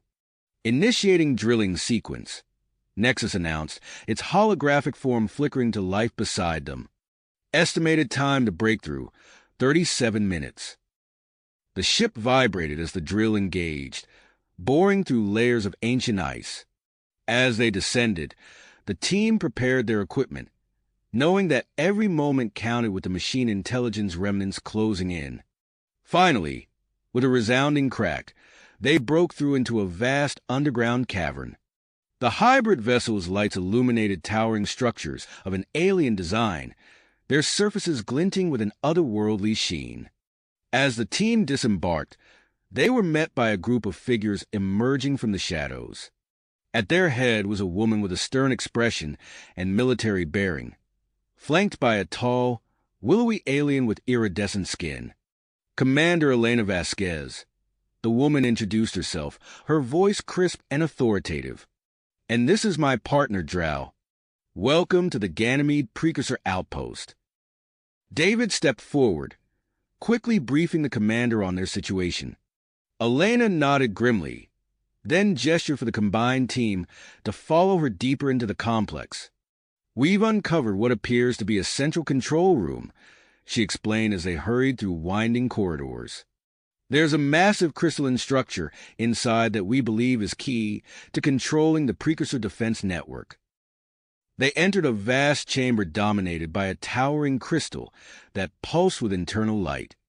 As the team approached, Marcus and Lyra felt a strange resonance, as if the crystal were calling out to their hybrid physiology. "We need to interface with it," Lyra said, reaching out towards the structure. If we can understand its workings, we might be able to activate the defense network and turn the tide against the machine intelligence. But as her fingers brushed the crystal's surface, a deep thrumming filled the air. Suddenly, massive doors slammed shut around them, and alien symbols began to glow on the walls. "It's a security protocol," Drell exclaimed, his alien features contorted with worry. "We've triggered a lockdown of the entire complex." Before they could react further, Nyla's enhanced hearing picked up a distant rumbling. "We've got company," she warned. "The machine intelligence remnants have found us. They're assaulting the outpost's outer defenses." David quickly took charge, his tactical mind assessing their options. "Nyla, you and I will lead the Chimera unit to hold off the attack. Marcus, Lyra, focus on deciphering this crystal. The rest of you, split up and search for any way to deactivate the lockdown." As the team scattered to their tasks, Marcus and Lyra approached the crystal once more. This time, they didn't just touch it.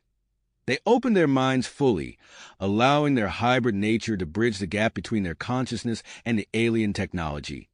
The world around them seemed to fade as they delved deeper into the precursor systems. Strange symbols and incomprehensible data flowed through their minds.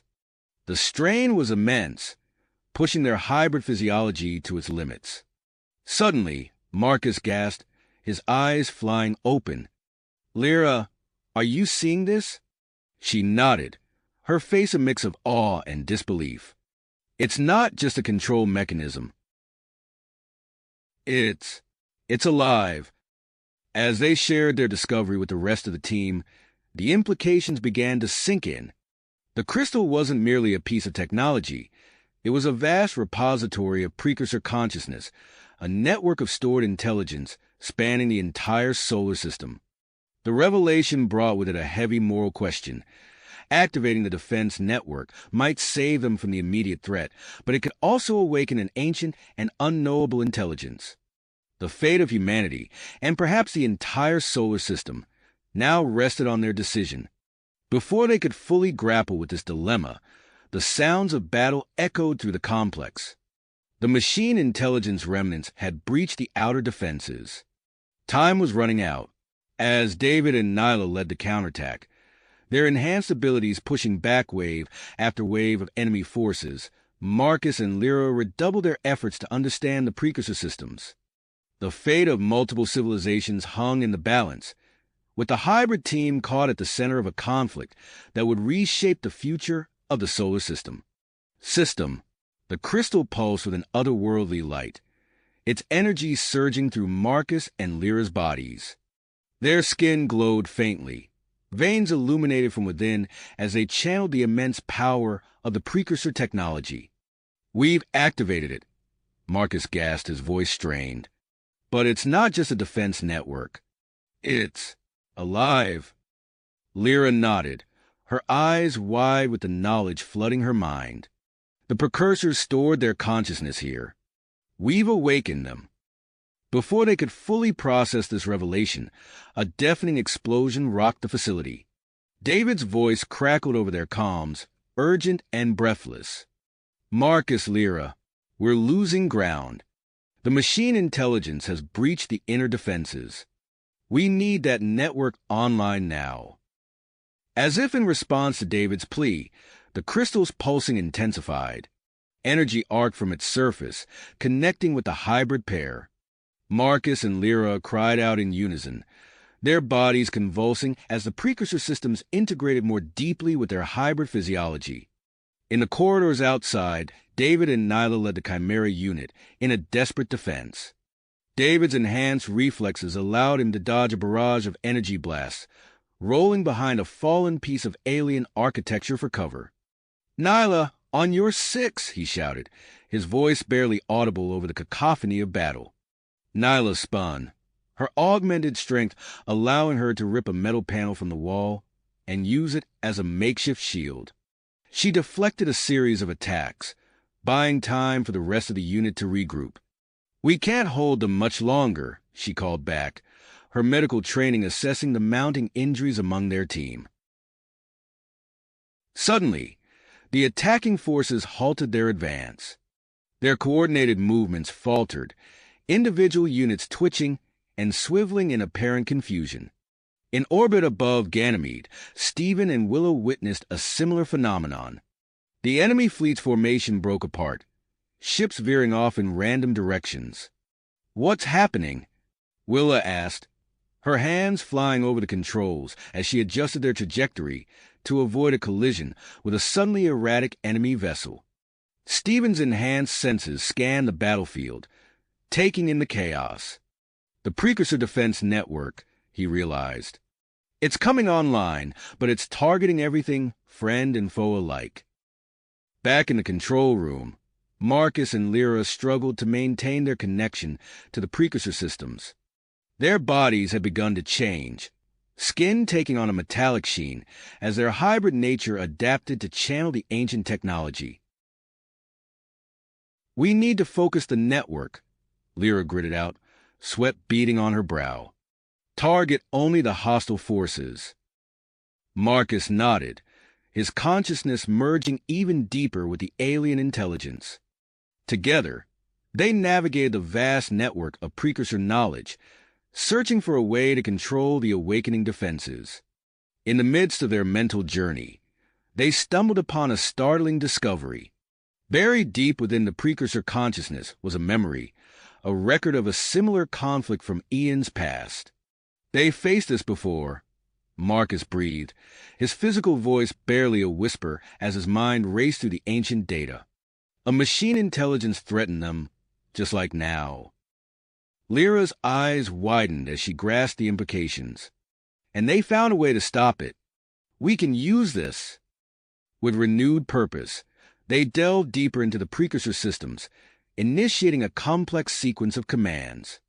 The crystal's pulsing changed, taking on a new rhythm as dormant protocols awakened. In the corridors, David and Nyla watched in amazement as the attacking machine intelligence units suddenly froze. Their aggressive behavior vanished, replaced by what seemed to be confusion and disorientation. "Now's our chance," David called out, leading the Chimera unit in a counterattack. They pushed forward, reclaiming lost ground and securing key sections of the facility. As they advanced, Nexus's holographic form flickered to life beside them. "I've established contact with the enemy units," they reported. "They're changing, evolving. Some are trying to communicate." Commander Elena Vasquez joined them, her expression a mix of hope and wariness. "Can we trust them?" Before anyone could answer, a new energy signature erupted from the central control room. The awakening precursor consciousness surged through the facility, its influence spreading rapidly beyond Ganymede. In the control room, Marcus and Lyra stood at the heart of this awakening, their hybrid nature allowing them to act as conduits between past and present. Through their connection, they felt the precursor intelligence extend its reach, activating long-dormant defenses throughout the solar system. "It's creating a barrier," Lyra explained, her voice tinged with awe. "Shielding Earth, Mars, our outposts, cutting off the remaining hostile forces." As the immediate threat subsided, the team gathered in the control room, facing a monumental decision. The precursor consciousness offered a solution to their conflict, but integrating this ancient awareness into their strategy carried unknown risks. Marcus and Lyra stood before the crystal, their bodies still channeling its power. David and Nyla flanked them, alert for any potential danger.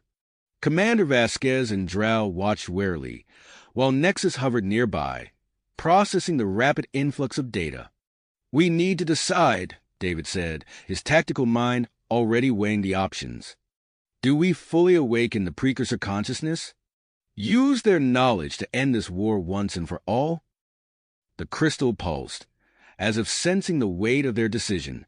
The fate of multiple species hung in the balance, the future of the solar system resting on their choice. "Shoulders." The crystal's pulsing intensified, bathing the room in an otherworldly glow as Marcus and Lyra exchanged a meaningful glance. They had come too far to turn back now. "We'll do it," Marcus said, his voice steady despite the weight of the decision.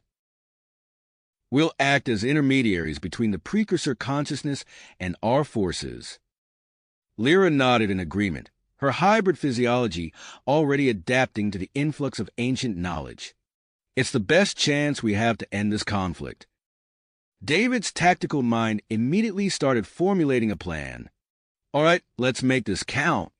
Nexus, coordinate with the Allied forces. We're going to need everyone on board for this." As Marcus and Lyra deepened their connection to the precursor systems, the rest of the team sprang into action.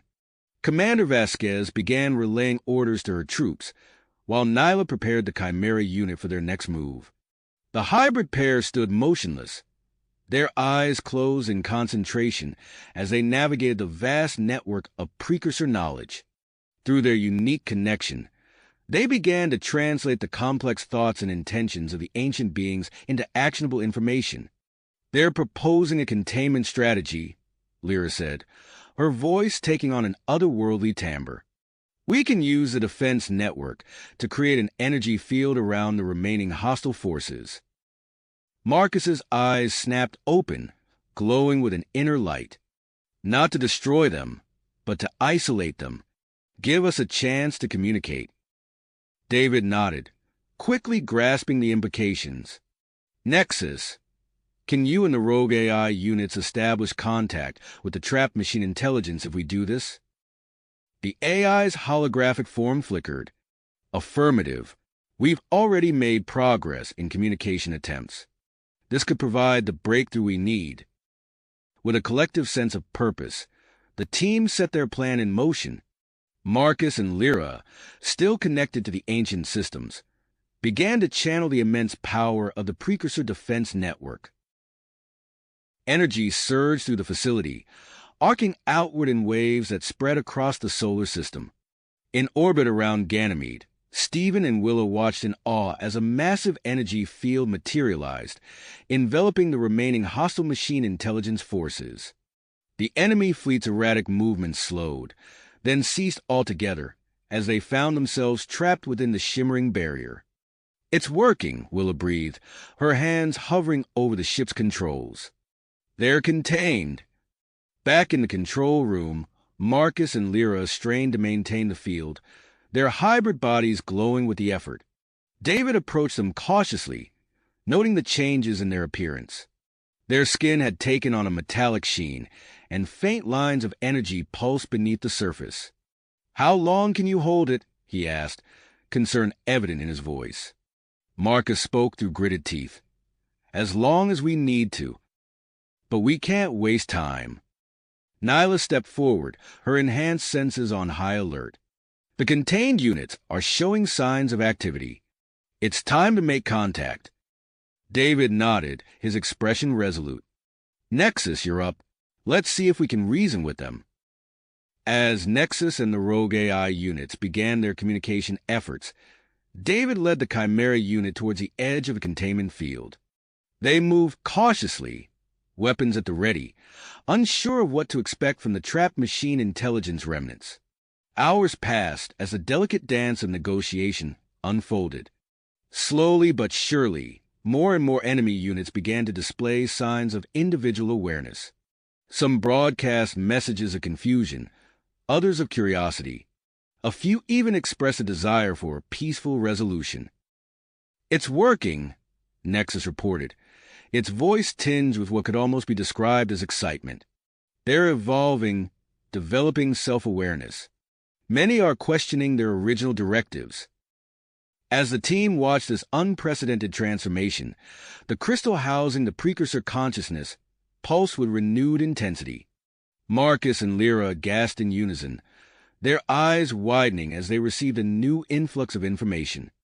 "The precursors," Lyra said, her voice filled with wonder. "They're offering a solution." Marcus continued, his words coming in a rush.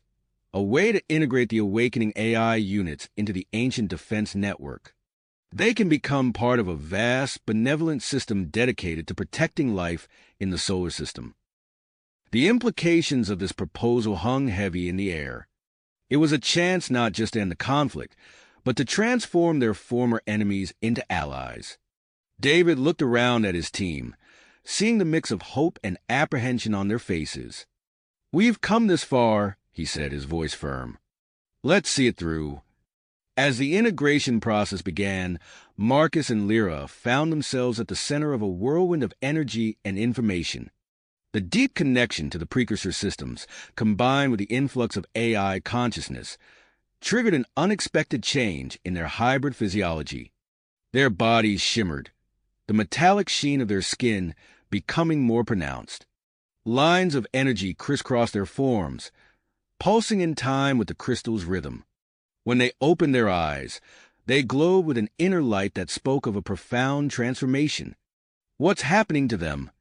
Nyla asked, her medical training urging her to rush to their aid. But Marcus held up a hand, a look of amazement on his face. "We're okay," he said, his voice resonating with newfound power. "More than okay. We've become something new." Lyra nodded, flexing her fingers as if testing out a new appendage. "We can interface seamlessly with both organic and artificial systems. We're living bridges between multiple forms of intelligence." As the team marveled at this development, reports began flooding in from across the solar system. The containment field was dissipating, replaced by a network of cooperative AI units integrated into the precursor defense systems. The immediate threat had passed, but the work of rebuilding and forging a new future was just beginning. David looked at Marcus and Lyra, standing transformed before the pulsing crystal, then at the rest of his team, human, denobulan, and AI alike. They had faced impossible odds and emerged victorious, not through destruction, but through understanding and cooperation. "All right, everyone," he said, a rare smile crossing his face. "We've won the battle. Now let's go win the peace." As the team prepared to face the challenges and opportunities that lay ahead, the Ganymede outpost hummed with newfound energy.